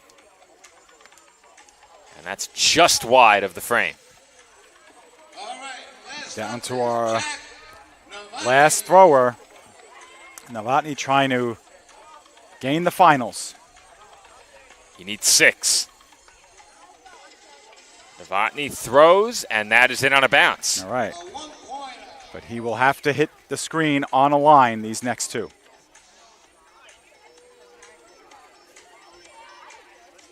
Late drama? There we go. Late drama, Dave, for a share of the lead and a spot in the finals. Novotny's last throw is short and wide. All right, so we'll get our top 3 coming back. The judges will be totaling up the scores. Top 3 players, unless there's a tie, will be in. Okay, so Mateo Papilla had 6. He is in. We had one thrower with 7, and I believe we had 2 more with 6. So we'll have more than 3 throwers. I think we're going to have 4, Dave. Okay. Eli Parkinson, the leader, with 7. We'll listen in on the public address when they tally it up. Tyler Charland had 6. Francisco Cup had 6. Cash Hogan had 6. So I think we're going to have 5 finalists, Dave. Okay. Do see some parents with baseball gloves over in right field. Maybe we'll have to recruit them to come join us, Joe. They'll form a barrier around the equipment. Yeah, we see some of our contingent here enjoying the show. Of course, a lot of other fans down the first base line. Not a bad way to spend the Wednesday morning. Now, if you've ever watched the Major League Baseball Home Run Derby, you have very often Little League players around the outfield chasing after the non-home run balls. That could be a competition in itself. Yep. Perhaps a bit of a bonus for the team that collects the most baseballs, though. With the amount of players we have out there, that could get dangerous very quickly. Absolutely. Well, all of these players will be at the minor league baseball complex of the Staten Island Ferry Hawks later on this evening. They will do the parade as they have done a couple of times this week. Monday was the welcome parade that we covered, and of course they had the parade again introducing the skills competition here this morning. They're still tallying the scores as we wait for the official announcement of our finalists, but we think we have it. I'll go through it one more time. Papilla, 6. The leader is Parkinson with 7. And then joining Papilla with 6 were several other players. Charlin, Cup, Hogan. And that gives us 4 players who scored 6 times in our Golden Arm Challenge. I don't know, Dave. Perhaps we should be at the scorers table right now as they are still tallying up the scores. Absolutely, Joe. Looks like they're coming to the same conclusion that you and I have, that there'll be more than just the 3 throwers and trying to figure out the final 5. Perhaps we might send this one to break for just a minute. We'll see as they continue to discuss things behind the plate. We'll give them a few more seconds, and if finalists have not yet been chosen, we'll go to a brief message from our sponsors, as it looks like finalists have been decided. And I'm going to give it to you in reverse order, how they're going to go into throwing. Order of throwers. It's going to be 4. 4 people are going to be throwing. 4 finalists. Time for a second slot. So we made an error scoring. Well, I think they might have ditched the third. They might have just done the top 2 scores. Well, we had 4 players score 6 times. Ah, I see. And then 1 score 7. All 3 of them had 6. And then the leader who will go last from East Greenbush, Eli Parkinson with 7. All right, so. Let's give him a nice round of applause. All right, so we had 1 extra finalist. One of our 4 players with 6 must have scored 5. All right, Charlin now with his 3 attempts. Tyler Charland up first, and that's well wide. Second throw from Charlin. Off the frame on a bounce.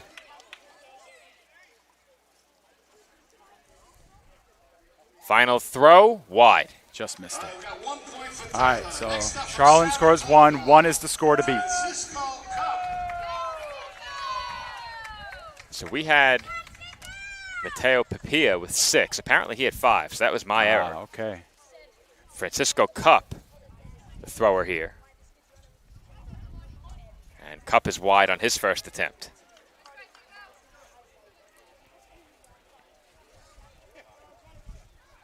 Well, if he hits 1 on the line, he's the new leader. In an event like this, a big part of it is just making it to the final. Anything can happen. Well, at this point, he wants to ensure at least a tie so that if multiple finish with 1, they'll have a throw-off. A sudden death throw-off could be very interesting. Yeah. I think that'd be a lot of fun. As that is off the frame on a fly. New leader. New leader. Francisco Cup. All right, so our leader is 3 points. Cup and Cash Hogan, who gave us a show the first time. 3 more attempts. And that is off the frame on a fly. All right, so now we have a tie for first place. Cash Hogan now tied for the lead. And that is just over the frame. That did not miss by much, Dave. If he hits it on a bounce, he's the leader. And he nearly did one better, Dave. That might have been closer than the last one. All right, but Parkinson, the only player to score 7 and to hit it all 3 times. Last time, if he hits it twice and 1 is a 3, he's the winner. And that one bounces just wide to the left. Parkinson hit the target all 3 times during the qualifying round, and he hits it on a bounce here. So here it is. If he hits it on the line, he's our champion. If not, we'll have a throw-off. Parkinson for the win. Wide.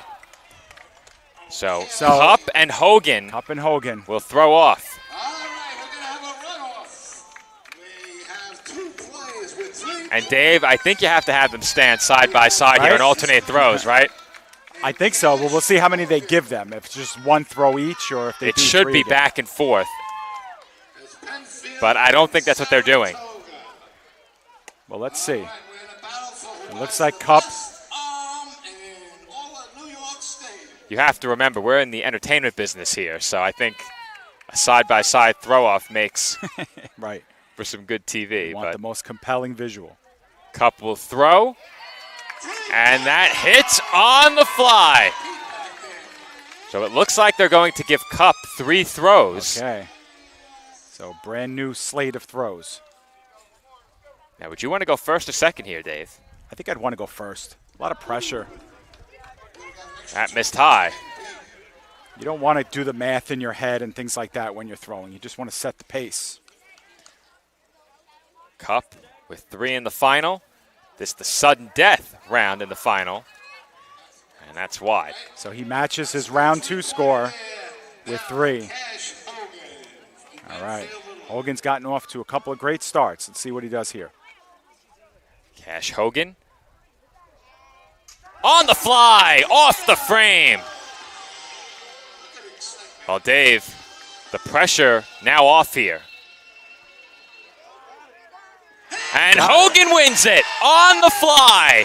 And he is mobbed by his teammates just beyond second base. Hogan scored 6 times to qualify for this final. And in the tiebreaker, he scores 6 on 2 throws. Best arm in New York State Little League, Dave. Cash Hogan wins the Golden Arm competition. Yeah, that was awesome. And his reaction said it all as well. He wanted this one, and he got it. Great job by the young man. The Home Run Derby will be next. They'll present our trophies. So with the trophy presentation going behind home plate, we will throw it to public address and take a quick break. Dave, I'm going to head out to the car and get my glove. You just never know. We'll be right back with more coverage of the 2023 New York State Little League Baseball Skills Competition here on the PDF Sports Network. Attention local businesses and professionals. Isn't it time to elevate your game? Now you can advertise your business or product on PDF Sports Network. Your ad will appear on all of our broadcasts, including this one. Don't have a commercial? We'll make one for you, absolutely free. What better way to showcase your product and brand while supporting the best local sports, teams, and leagues? Call now at 732-723-8189 or visit us at pdfsportsnet.com.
Welcome back here to coverage of the New York State Baseball Championship Tournament. This is the Skills Challenge, as we've been here covering 2 out of the 3 events, and we're getting ready for our Home Run Derby.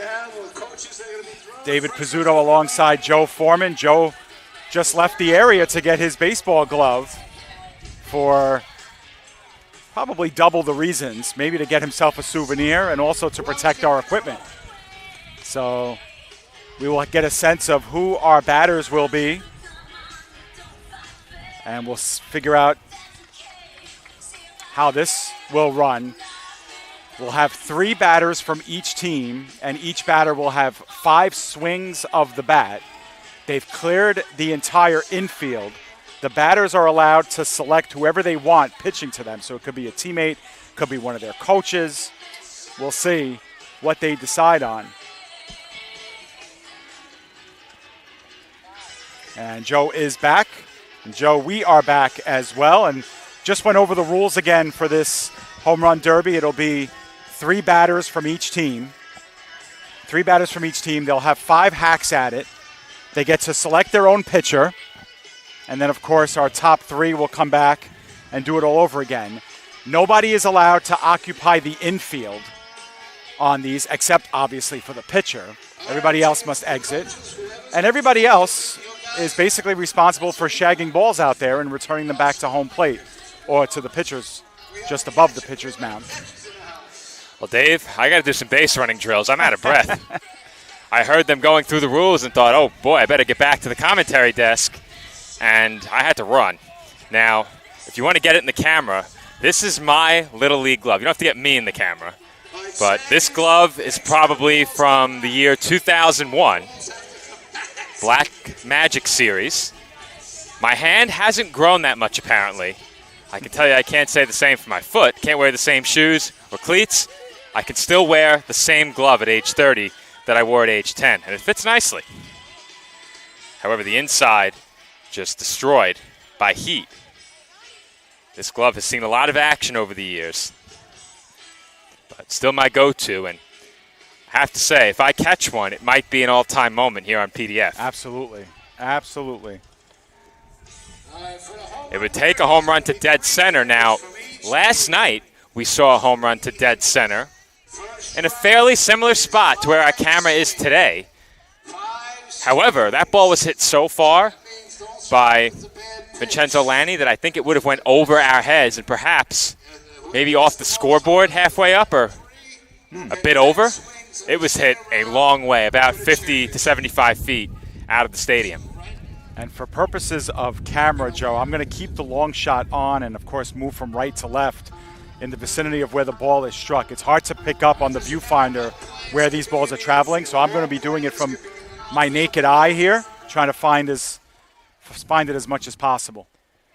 All right, I might be able to give us an assist with that.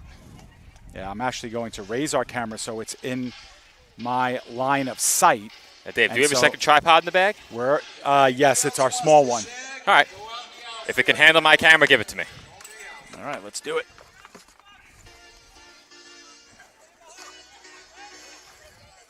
Dave and I will be quiet for just a moment while we set up. Dave, I'll let you take over while I set up the camera. Yeah, absolutely. So we Do we have a base this small? Oh, yes, it's probably on the camera. Let's get that. Oh, it is not. It's actually in here. All right, so while Dave locates the base for our second tripod, they are announcing the batters. Main and well up first, so we'll go in the same order for the Home Run Derby as we did for our opening event, the Roadrunner event. I believe this is TJ Herba at the plate, if I heard correctly. And that's one swing and a miss, so that counts as a swing. There's a second that goes through the infield on the left side. 5 swings each. Keep that in mind. Another ground ball. That goes foul. So that's 3. I would say by the time we have batter 3 or 4 coming up, I should be able to get our second camera set up. So that's fouled into the dugout. A liner foul, so he's down to his last swing here. Well hit, but down the foul line. And Kyle Hennessy with a chance to set the pace. I'm going to pull in actually a little bit tighter here. First pitch to Hennessy, hit in the air, but just beyond the infield. And that lands just beyond short as that's ripped down the line. Oh, and it broke a windshield, Joe. I don't think it broke the windshield, Dave. That hit the hood. I see a big crack in that windshield. Do you? Let me see. I'm going to pull in after the at-bat. Oh, that's brutal. As a chop. Unless that's somebody's easy pass. There's definitely an easy pass in the middle as that's hit well deep to left and gone. First home run belongs to Kyle Hennessy. We saw him get some work on the mound last night, showing off his power at the plate here today, as he will finish with 1 home run. All right, I'm going to go pan in. Where's our car? How's the windshield looking, Dave? I don't know if I can get it. Let's pan out again. First swing was a foul ball. There's a nice line shot to the outfield. 2 down. Another rip through the left side of the infield. Buckley. That's Hits one well. Deep to left, toward the wall, and out of here. Home run to left center field. Jackson Buckley forces a tie with his teammate, and he has broken that tie, a no-doubter, over the center field wall and off of the maintenance shed beyond the center field fence. What a shot. And that goes down as our longest home run of the morning. That was pretty cool. Gotta say, that was pretty cool. That was some shot, as Dave is still inspecting that windshield. That's the one. That's the one that I think he's okay. I think it hit him in the hood. That is either an easy pass or a cracked shield. I see what you're looking at, Dave. Yeah. My instinct was easy pass, but maybe it did hit the windshield on a bounce. I will view upon exit from the stadium. They line up now on the opposite side as that one is line drive towards left. And here's one that has a chance. That's just short. It one-hops the fence. Now, we're on to our second team as that's sliced the other way, and a nice sliding catch by Charlin, patrolling left field. Oh, that's hit well to center, but again, just short. That one off the facing of the center field fence. And that's lined down the right field line. Close. A couple of line shots. No long shots. balls there. Have to get the rosters back in order as our tripod's nearly set up with another camera. That first batter, I believe, was for Saratoga Springs National. So they've really changed the order here, if I'm not mistaken. As that's hit well, and if your car is down the left field line, you're going to want to get it out of there. If I'm not mistaken, this is Penfield at the plate. That's my mistake. So the first batter was Jackson Shershin. He did not hit a home run. Trying to get a look at who it is at the plate right now. They announced the batters very quickly as that's hit well to right center. And there's nobody there. Everyone playing these hitters to pull. Lanning is now our batter, Joe. The previous batter was Nick Wright. This is Jonathan Lanning. Penfield looking for their first home run.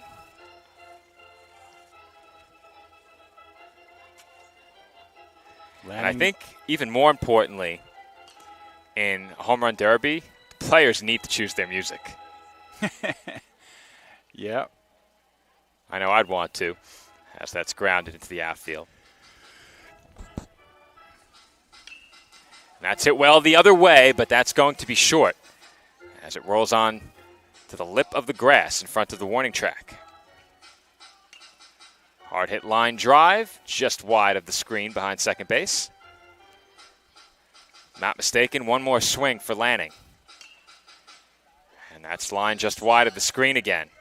And that was his fifth swing. Next up, Saratoga Springs National.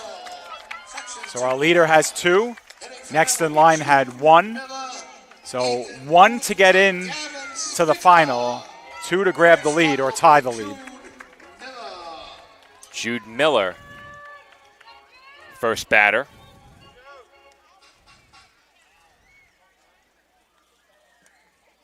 Somehow my rosters have ended up completely out of order. I'm not sure how it happened, but I had everything set up nicely. Not so anymore. Jude Miller, of course, representing Saratoga Springs National.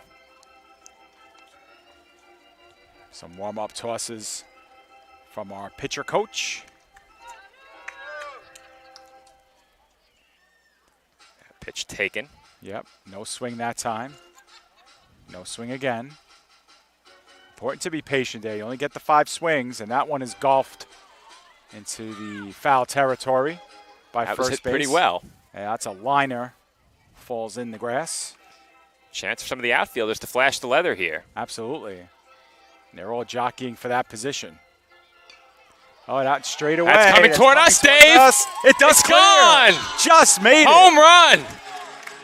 That was about a foot to your right now. Absolutely. I would climb the fence for a souvenir, but I might end up on the field, so we'll stay right here. I think it actually went into the crack, and I had to worry about our equipment, so I don't even know if I got most of that one. Oh. My glove not doing us any good at the moment right there, but we are going to have a second camera in just a second. There's a nice line shot that gets to the warning track. What do you think, Dave? One more swing? I think so, yeah. Okay. Oh, that has a shot, but it's going to fall well in front of us. I was about to grab the glove, Dave, but Miller just got under it. Definitely on a trajectory for us. Just didn't make it. Let's see if I can spot that ball. No, I think it went in between the... We're about to have a second camera, Dave, and then I can get my glove out.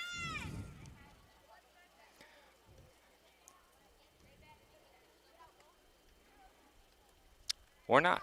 No swings yet. There's a nice line shot. That's just short of the warning track. Too much of a line drive. Didn't get enough under it. And that's hit well to right, but that's short of the warning track.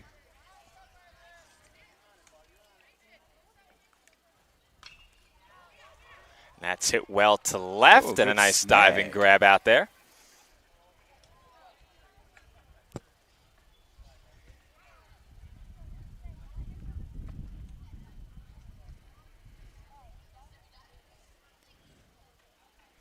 Now, if you're an opposing pitcher watching this exercise, you're like, let me see where not to get one across the plate.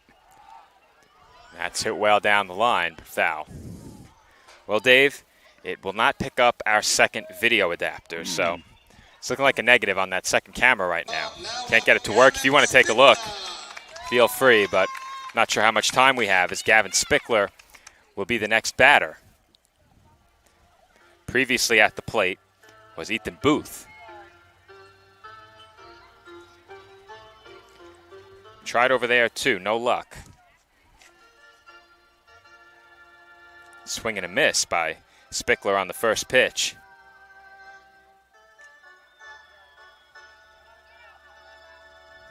Got it? Yep. That's two of the same view, isn't it, Dave? Yes. So you want me to pull in? Well, no. Oh. Both cameras that are in our setup are yours. Okay. You added your own camera again. That's the issue we're having right now. Okay. Apologize for that. Not sure it will matter, but we tried. Yes. That's hit well to left, and the robbery out there in left field on that line drive. Yeah, very odd here, Joe. Yeah, I don't think we'll have that angle, Joe, unfortunately, without rebooting our system, which we obviously don't want to do.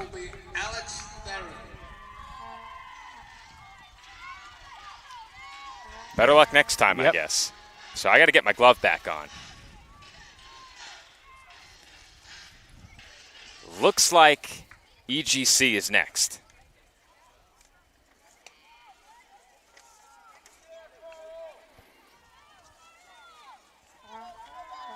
We await first hitter for East Greenbush Castleton. Haven't heard an announcement of the batters yet. Might have missed it while we were working on the camera. Well, I don't know if, oh yeah, now we do have a batter up. I don't know if he was announced.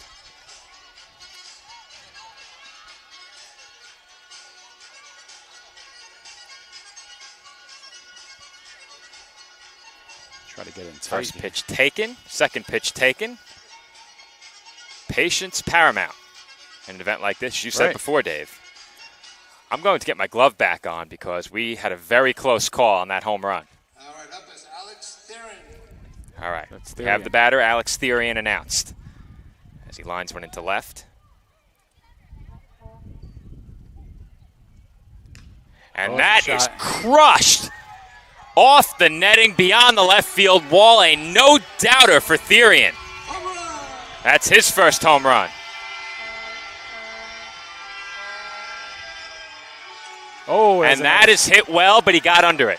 Yes. Catch made in left field.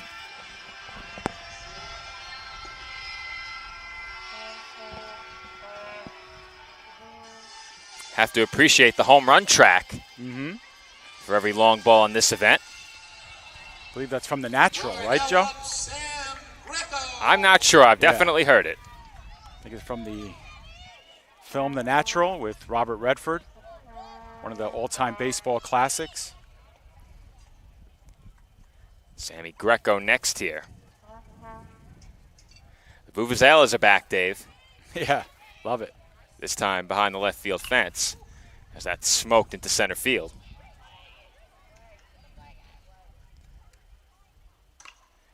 And that's hit well to center and off the maintenance shed, home run.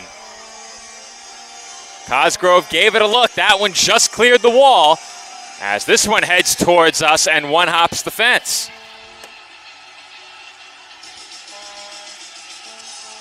The goal horn, Dave. Nice. As a Rangers fan, I appreciate that. I know Andrew appreciates it too, as that's it out to left field. Andrew Rotundo, our colleague, also a huge Rangers fan. That's right.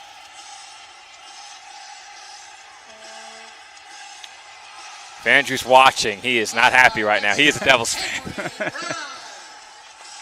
When you're not here, you're subject to anything that we say, Joe. That's right. Henry Rounds will be next.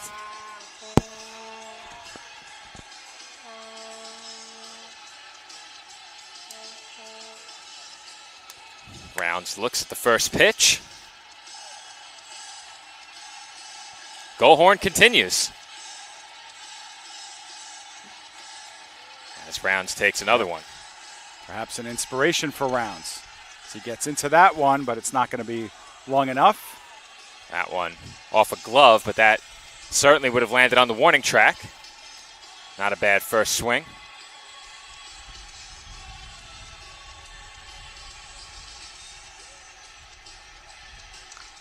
That's lined through the left side.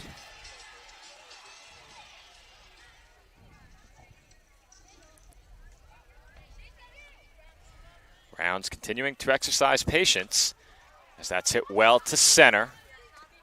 And that lands a few feet short of the warning track.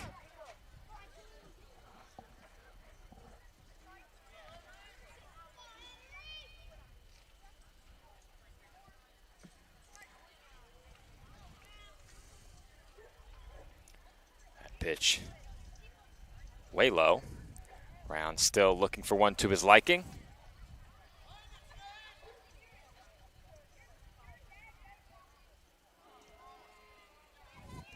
Crowd growing restless, Dave.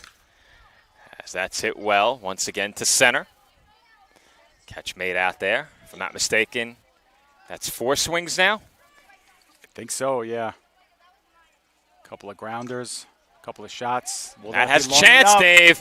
And that is nearly robbed, but off of the shed, home run. Now, what happens if Seaberger robs that home run, Dave? Does it count? That's a great question. That is a great question. I guess it's not technically a home run.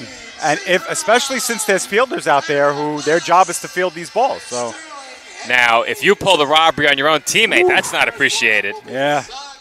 And that would have been a robbery of his own teammate. Right. So you and I in center field would have been able to catch that without jumping.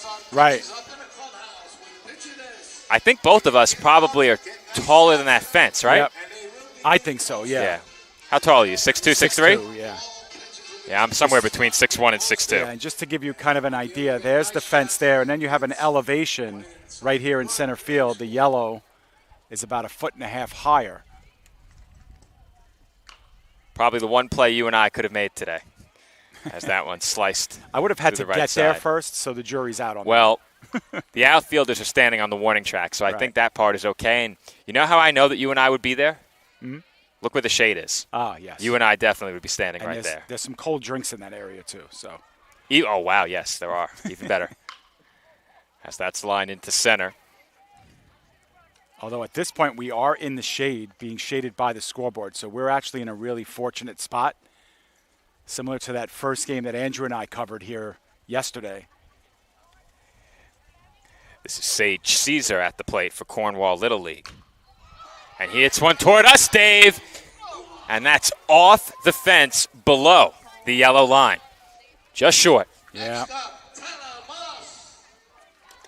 And that is the deepest part of this outfield, too, where those two gates meet. And he hit it right there. Now, Dave, I could reverse rob a home run, technically, from where I am. I think I could reach over that yellow line probably could, and bring one out of the stadium. That might be play of the day if it happens, just saying. Oh, here's a line drive our way. That was right at me. It does count if it's robbed, by the way. Oh, it does? According to the live chat, it does count if it's robbed. So there is no reason not to make a leaping catch over the fence, as that's hit well. Left center. Nice snag there. A couple players had a chance at that one. The outfielder's getting a chance to flash the leather here during this home run derby.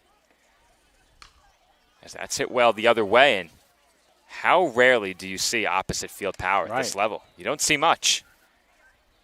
I was always an opposite field hitter when I was younger. Very unusual at that age. I last played organized baseball at probably 10 or 11 years old.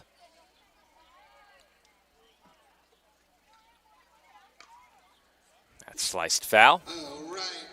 And that will do it for Tyler Moss.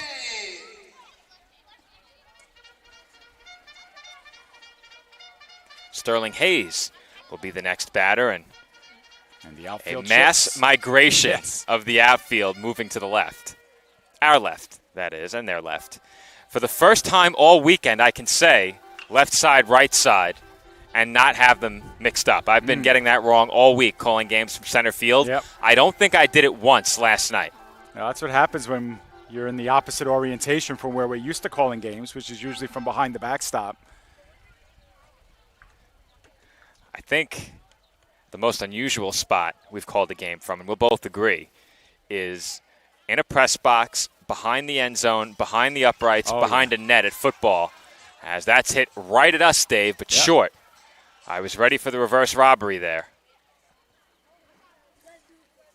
Thank you. It's coming right at us again. Now, if I'm able to pull one out, hashtag reverse robbery needs to trend. All right. South Shore up next, and something I've noticed today, Dave, as one of the hosts, they've been treated to one of the dugouts. Ooh. They've been in the dugout throughout all of these events, emerging to participate, obviously, but they've had the benefit of the shade. And I think Massapequa's in the other dugout, if I'm not mistaken. I wonder if they drew for dugouts. Either that or maybe they're rotating in and out. I don't know. I don't think they're rotating, as that was hit pretty well. I believe Anthony Conti was announced in, as that's hit to deep left, but short. Catch made in left center on the warning track. That one also smoked up the middle. And that's hit well toward us in center, but once again it dies on the warning track. Good swings here, but no payoff yet. I believe we're 4 swings deep as that's hit well. Right center field, toward the wall and off the top of the fence. And Dave, if that was hit 10 feet to the right, we have the reverse robbery. 100%. We had it. 10 feet to the right. Wow. That was close. Now, if I reverse rob one, do I immediately throw up the home run signal? Do you give the ball back? That's the other one. That's a good or question. Is that a souvenir? I do need to get one of the hats. I can't wear a white T-shirt. That'll be no good to me after one day out in the sun here, but one of the hats certainly could work. Need to get myself one of those before we leave.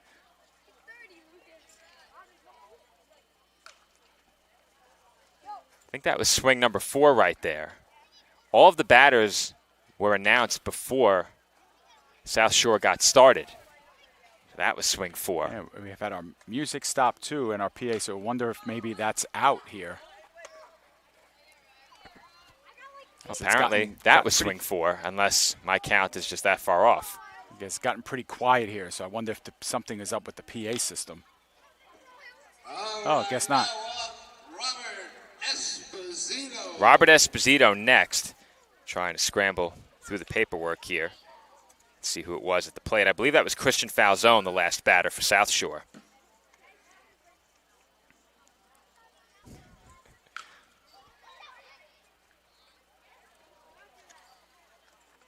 Esposito one swing deep, hits This ball out to center, got under it.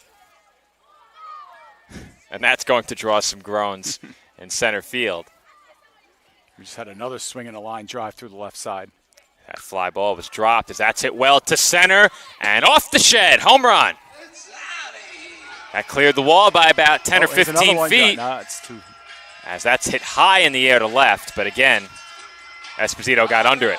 5 quick swings from Esposito, too. So we have one batter who's hit 2 home runs, I correct? think so, yeah. Plainview is going to be next, Joe. Frangus, Fernandez, Kakuza for Plainview. Made sure I listened in that time. And we have another outfield shift.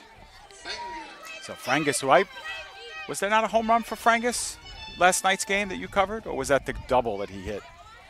Forget. I don't believe we had a home run in our first game of the night. Okay, so now I'm mistaken there. We had quite the rally late in that game by Plainview. They defeated Maine Endwell 8-2 last night. Both of those teams 1-1. It's going to set up a big day on Thursday. I'm looking forward to it. Neither team has to win, but obviously both would love to win and rest easy, not having to worry about runs allowed.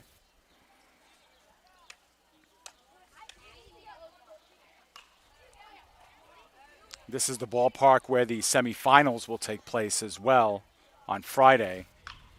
Here it comes, Dave, and that's way over our heads. No doubt about it. Home run. What a shot there by Evan Frangus. That was a moonshot right there. All we could do is look up, Dave. Yeah. Just point the camera in the general direction and now, hope for the best. Did that hit the shed or did it land to the right? I think it landed over, but I think a gentleman just retrieved it. So on the walkway past the shed. In my head now, I can't help but try and picture whether or not it's feasible for me to drop the headset and make a catch, minus the fence that's right next to us. The fence is in the way. Right. We have our own private area beneath the scoreboard. You have to duck underneath the scoreboard, climb the fence, and go about 30 yards to make that catch. We technically have a perspective that no one else is allowed to have from dead center. Right. This area is gated off, and there are spectators to our left, as that's hit well out to left center, where the catch is made. That's hit well again to center, but players tossing hats at the baseball. So that's hit to the opposite field, but Fernandez got under it. Kakuza with his final turn now for Plainview. I don't think there's much question who hit the furthest home run now after that shot by Frangus, but longest home run is something else to keep in mind. Everyone would love to have that distinction. Perhaps that can be an accolade exclusive to us here on PDF. Right.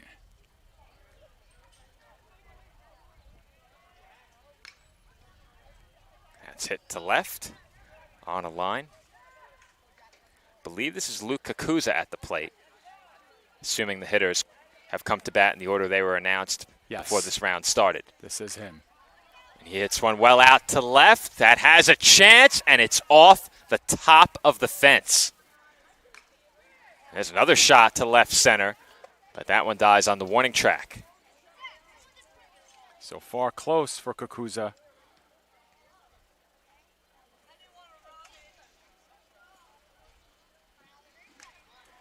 That's popped up on the infield.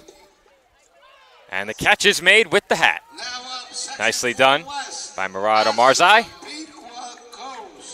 Massapequa's next. The way he made that grab, it looks like he's done it before with the ball cap. Yeah, right?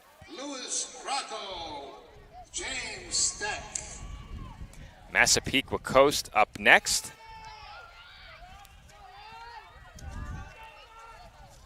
Three hitters just announced. Land, Krakow, Steck. Look at this pace.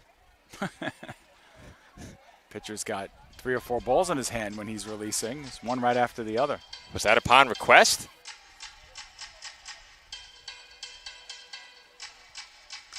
That ball's crushed. Fair or foul?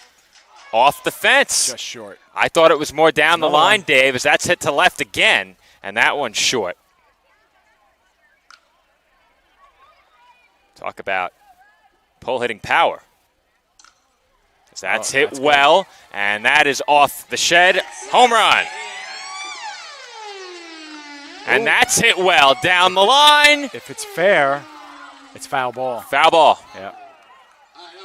Well, I'll tell you, Land finishes the round with 1 home run, but I think that's the best collection of swings we've seen. Absolutely. One after the other. Pop, pop, pop. And he was wasting no time between swings either.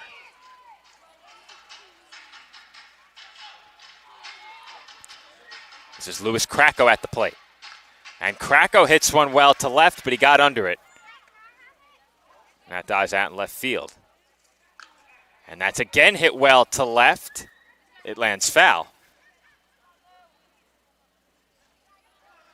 These Massapequa Coast hitters with great power pulling the baseball from the right side of the plate. That one looks like it jammed Kracko. And that's a laser beam. Long gone. No question about that one. Kracko on the board with his first home run. He thought that was 4 swings, and he is correct. Kracko with one more swing to earn a share of the lead. That won't do it. All right, now up, James Steck. Now, Dave, did they announce whether or not there's a final in this as well? I believe there is. So, yeah. Okay. The final 3. Obviously, there's going to be a tie, I believe. We've only had one player hit multiple home runs, unless they decide just to give the trophy to that player. James Steck, the final batter representing Massapequa Coast. Left-handed hitter, which means perhaps a bit more of an opportunity for us. That's me smacking the glove. That was Steck's first swing. As his second swing sends one right back toward the mound. That's sliced foul. And once again, that's fouled off. One more swing.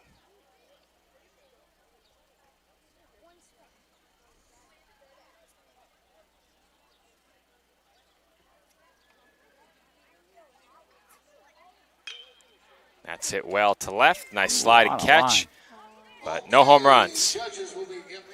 All right, we'll see what the final tallies are officially, and we'll get ready for our final round.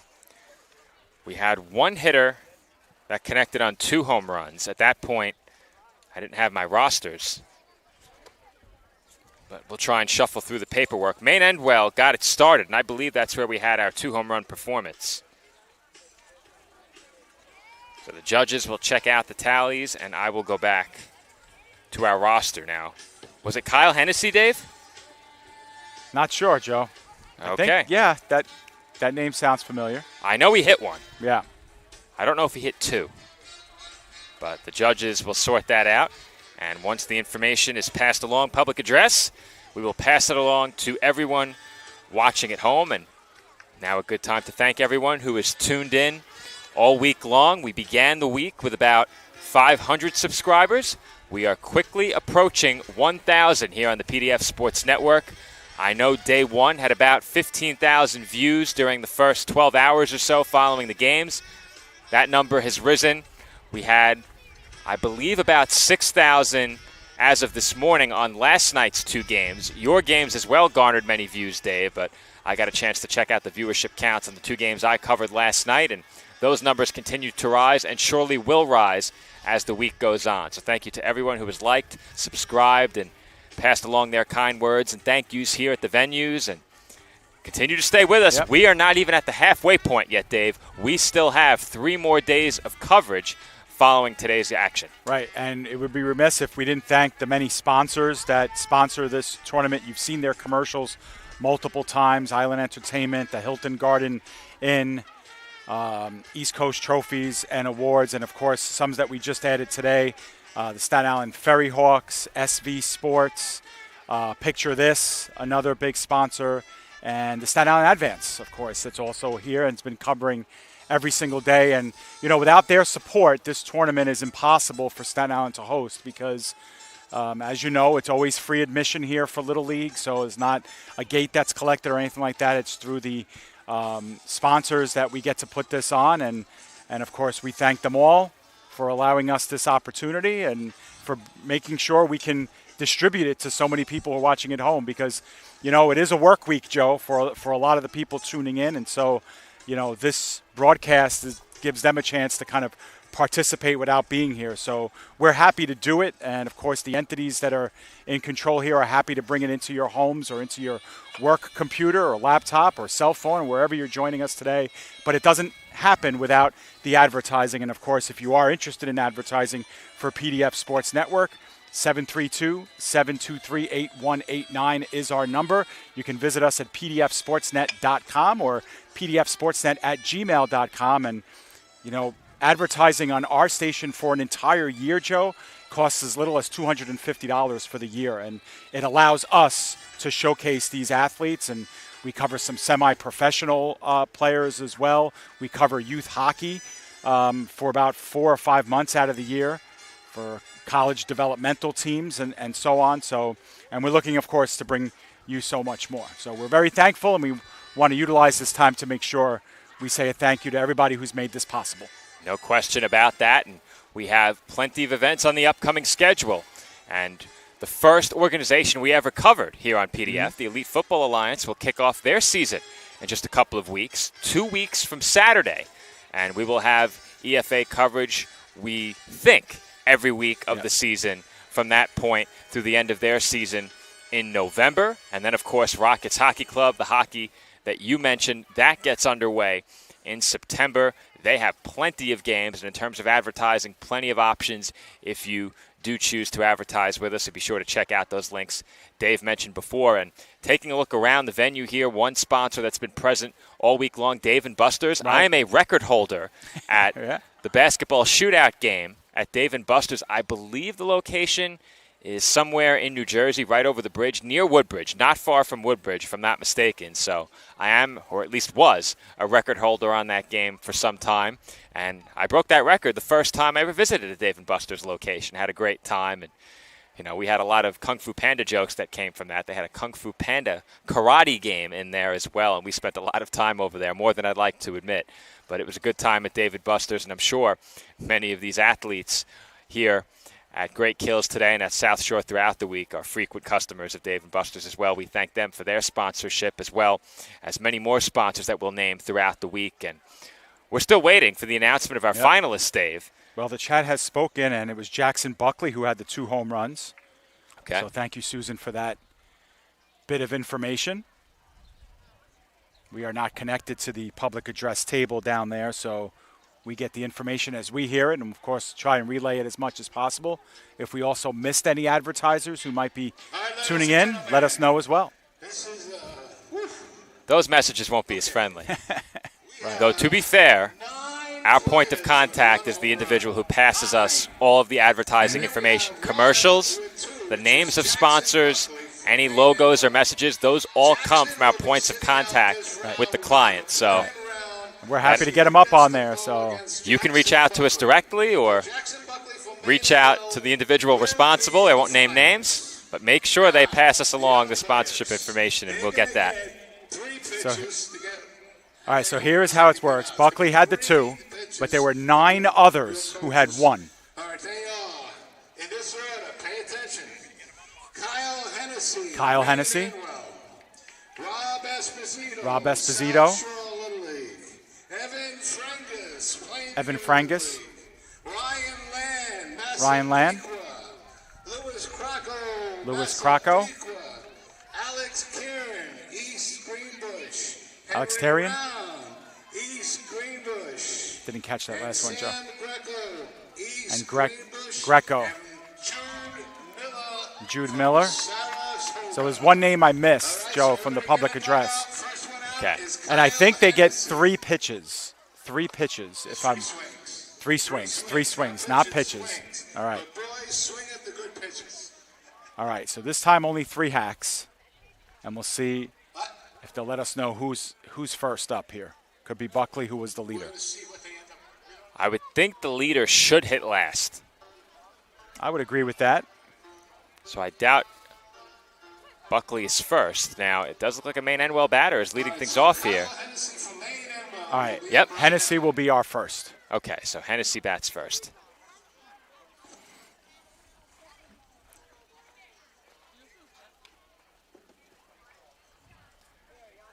I think we're going to see a bit more patience in this final round.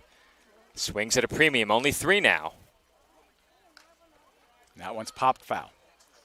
As far as I'm concerned, the winner is the hitter who puts one in my glove. Yes, that's hit well to left, but I don't think he got enough of it as the catch is made just shy of the warning track. That is sliced foul, so there you see just how quickly your opportunity comes to a close in the final. This is Esposito now, Joe. South Shore.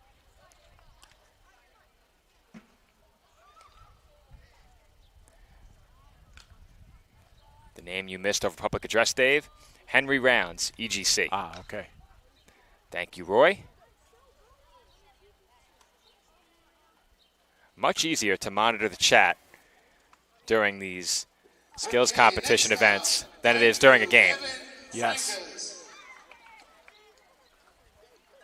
Yeah, normally we have a bigger crew that covers these games, but because of the volume of games that are involved, Joe, only you and I here today. You covered yesterday all by yourself, so kudos to you for doing that game solo. Andrew and I were at the morning games. We've had crews of 2 when we usually have 4 and sometimes 5, depending on how many camera angles we have, but at the request of our hosts, obviously, with the volume of things that we're doing, a little short-staffed, but we'll have our full complement here for the semis and the final. The work week also an obstacle. You and I very fortunate. As that's hit Joe. well toward us, heading to the fence and just short in right center. That would have been our first homer as well, and that last one was popped back. So we're still awaiting our first home run as Land will now step up to the plate. Well, Dave, once again, that ball was in reverse robbery territory. If it was just a bit further, you would have seen me rise from my seat and drop the headset. We are eager for souvenirs here at the commentary desk. Ryan Land now will have a chance to deliver, as that is hit foul down the left field line. And that is hit over the left field wall. First home run of the final round, Ryan Land. And he made a bit on that swing as well as it's caught on the warning track. One could be enough, Dave. We'll see. Yeah, well, so far it is. 1 to stay alive, 2 to win this thing. As now Krakow is the batter. 2 home runs on 3 swings, certainly impressive. Up there with Frangus, Louis Krakow had one of the hardest hit home runs in that opening round. Line drive there. It's really hard to gauge distance over the left field wall because of that net. So that's off the left field fence down the line. And just like that, Krakow swings 3 times. Yeah. 3 rockets. Yeah. Into the outfield, but likely base hits on any other day. EGC now sending their hitters to the plate. They had multiple qualifiers in this final, if I'm not mistaken. Trying to get a read on the number of the batter here, as that one was smoked toward the left field wall. Yeah, that's gone. And that is long gone. And Dave, that may be our furthest home run of the day right there. Probably. Dead center over the maintenance shed. That did not hit the roof. That went clean over. And if you're familiar with the territory here at South Shore, that's a long ball. And we have a new leader. 2 the number to beat. Dead center. And with only 3 swings of the bat, there's no margin for error, or very slim. Alex Therian, the batter there. Yep, and this is Rounds now. He is our new leader. Therian with 2 bombs to dead center. One of them completely clearing the shed beyond the fence. That would mean that ball had to travel at least 230 or 240. Oh, so he's going to come up short as he's taken 2 swings, but would love to get on the register here for at least 1.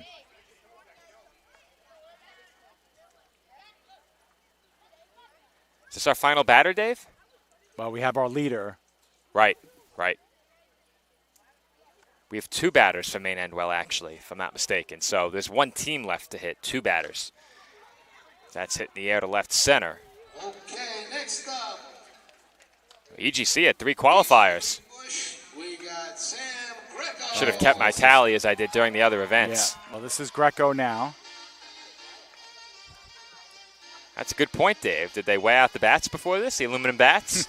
The live chat wants to know as that's it out to center. We'll have to table that question, Joe. Sammy Greco, the batter here. He's down to his final swing.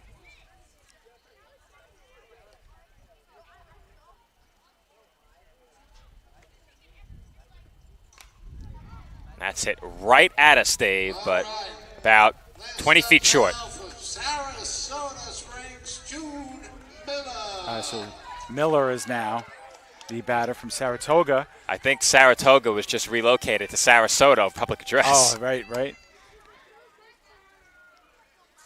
Where is Sarasota? Up north? North of us. Geography pop quiz. I left that knowledge behind as soon as I finished that course in college. I believe I took geology, actually, not geography. Some of those general education requirements, baffling.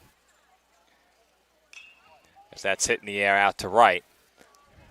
Well, I did find out that East Greenbush was near the Albany area. Okay. Had the pleasure of speaking to some of their coaches before their game yesterday. So they're obviously enjoying their trip here, and their players as well. Okay, ladies and gentlemen. So now our 3 finalists. I'm going to go backwards order. I guess what they did, Joe, is they allowed only the ones who had 1 to battle the champion. East Greenbush, Castleton, and then Jackson Buckley. Right. So well, Buckley, we only had 1 hitter with 2 home runs. So he automatically advanced. He automatically to the top 3. went in. And then those 9. Okay. Right to face off against the champion. And I think that they now get 5 again. 10. They get 10 swings at this one. So they're going to get 10 swings. Again, my mistake. 10 swings, right. 10 swings. Okay, so that final batter of the last round was Jude Miller of Saratoga Springs. So there are 3 total that are involved in this last and final round. That one's fouled off. A spirited conversation about the bats. I think we let everyone use whatever bat they want, whatever it requires to hit the ball as far as possible. Makes for a good stream. As that's sliced out to right center. Now, I'm not going to try and track the number of swings. I believe that's the 3rd one, Joe. So how many batters do we have? Maybe I can't track the number. We have 3 batters. All right, so that we'll was swing track number swings. 4 for batter number 1. We'll do our best. That's 4 swings. Oh, that's gone. Oh, the top of the wall. You Michael K'd it, Dave. Oh, yeah, of course. Or is that John Sterling? That's John Sterling who does the high, it is far. It is high, it is far, it is yeah, caught. I'm a Mets fan, so you'll have to excuse that mistake. Is Michael K Yankees radio? He's Yes Network, isn't he? He is television, so it's Sterling and K? I don't think so. No, Sterling is radio. Sterling is radio, okay. Yeah. Susan Waldman is his And then partner. That ball's hit well deep to left. Gone. And gone. Just did clear it. First home run of the final round. That's hitting the air out to left. And just like that, 10 swings. 10 swings, 1 home run to get this final round started. Okay, so Terrian's up next. He hit the monster one right over us the last time.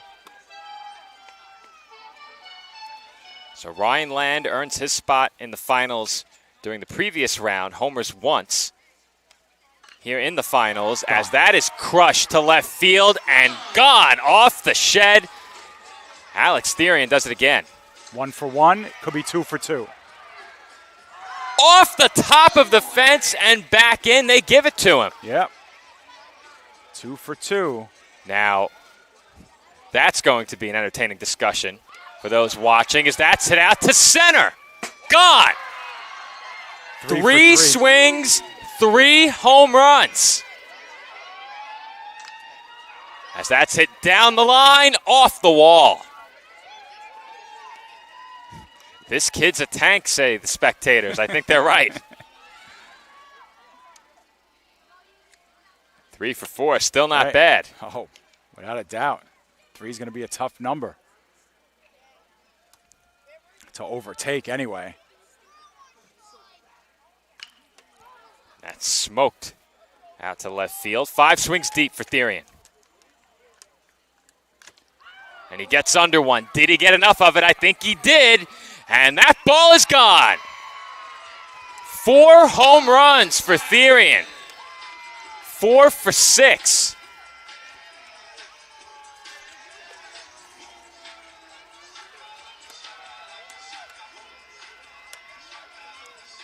Can't do much better than this. Saving the best for last in this final round was Therian. 4 for 7 now. And he's not the last batter, talking about his last appearance, barring a tiebreaker. Still more to come. Still exercising patience as that's ripped into center field. My tally is correct. 2 swings to go, Dave. Yep. That's a foul ball down the left field line. 1 more swing for Therian. Current leader with 4 home runs, and that's hit deep to left. Down the line, foul ball. All right, 4 is the number to beat. Not a bad effort at all on that final swing. So the round 1 leader, the only one with 2 homers and 5 swings. Buckley needs 4 to stay alive, 5 to win this thing. Buckley, the only hitter to homer twice. In the opening round, that earned him a path straight to the final as he's up there deliberately looking at the first few pitches and now gets set in his stance as that's hit well to left, a screamer, and I think were it not caught, that would have hit the base of the fence. Another hard hit line drive and gone. That ball was crushed as he just got under that last pitch, and it's caught shy of the warning track now. I don't think we've seen a ball leave that quickly so far as Buckley is going to make it 4 total home runs on the day. That one nearly cleared the netting out in left field. 2 for 4 now.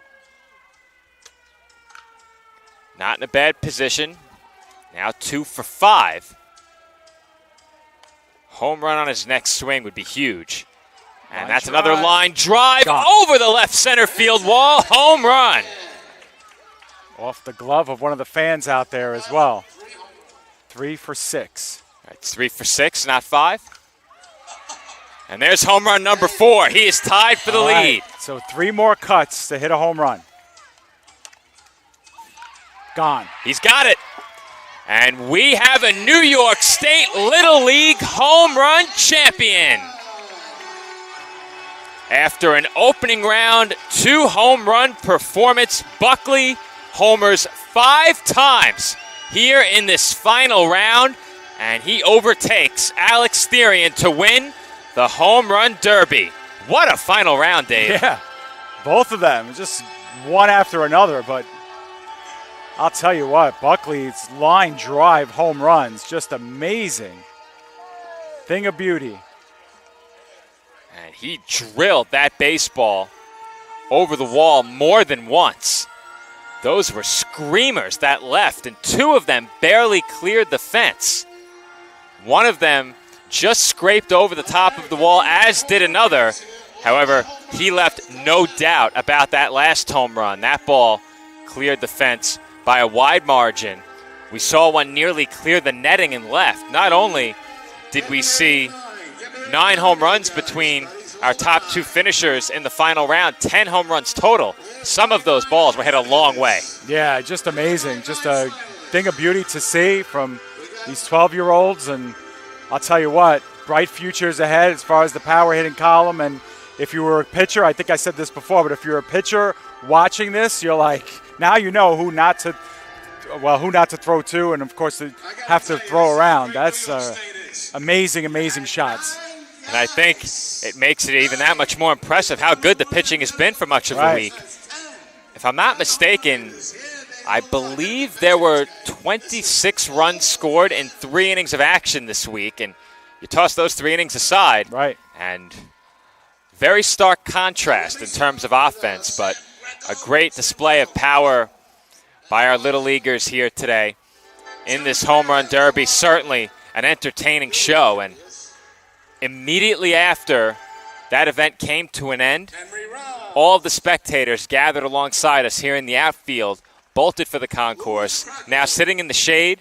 Picnic coming up next, so there'll be some food served on the field to our left. Yeah, so our day obviously ends here, Joe, but for these kids, they will get together with their parents and they'll participate in a picnic, and then they'll probably all return to their hotel rooms, and then tonight they'll take in the Staten Island Ferry Hawks game, which will be a nice entertainment for them to cap off their evening. And then they got to put their game faces back on tomorrow morning, bright and early at South Shore Little League. There'll be a doubleheader at 10 o'clock and 1 p.m. And then, of course, back here at Great Kills, 5 p.m. and 8 p.m., the second pod gets underway. And then from there, it's all about sending a team to the Metro Championships next week. So, you know, a lot of baseball still left to be played. We're only midway through this thing. So we will sign off with tomorrow's schedule. We have 4 more games on the schedule on the 3rd and last day of pool play. Opening things up over at South Shore in the morning, Massapequa Coast, Penfield. That game taking place tomorrow morning at 10 a.m. If I'm not mistaken, 10 a.m. the correct start time. After that, at 1 p.m., East Greenbush Castleton faces Saratoga Springs. That game 3 hours later at 1 o'clock. The action then shifts back here to Great Kills Little League. Maine Endwell will take on South Shore tomorrow night at 5 p.m. That game again here at Great Kills. We then close pool play with a matchup between Plainview and Cornwall. That game is guaranteed to mean something for both of those teams, regardless of what happens tomorrow in Game 1. The only exception to that would be if Maine Endwell were to win over South Shore, then Cornwall is eliminated. Cornwall would not be able to qualify if Maine Endwell wins. If South Shore wins, that second game still means plenty to Plainview. They would look to clinch a spot in the semifinal with a win. That, of course, would come by virtue of a loss at the hands of South Shore for Maine Endwell. Plainview with a win would overtake Maine Endwell should Maine Endwell fall to 1-2. We will have graphics prepared with all of the semifinal qualification scenarios tomorrow. But until then, this has been Joe Foreman. And for my broadcast partner, David Pizzuto, and all of us here at PDF Sports Network, we want to say thank you for watching. Our coverage resumes tomorrow morning. We will be on the air just ahead of 10 a.m. over at South Shore Little League. Andrew and Dave on the call tomorrow. Nick and I will be here at Great Kills. We will see you then.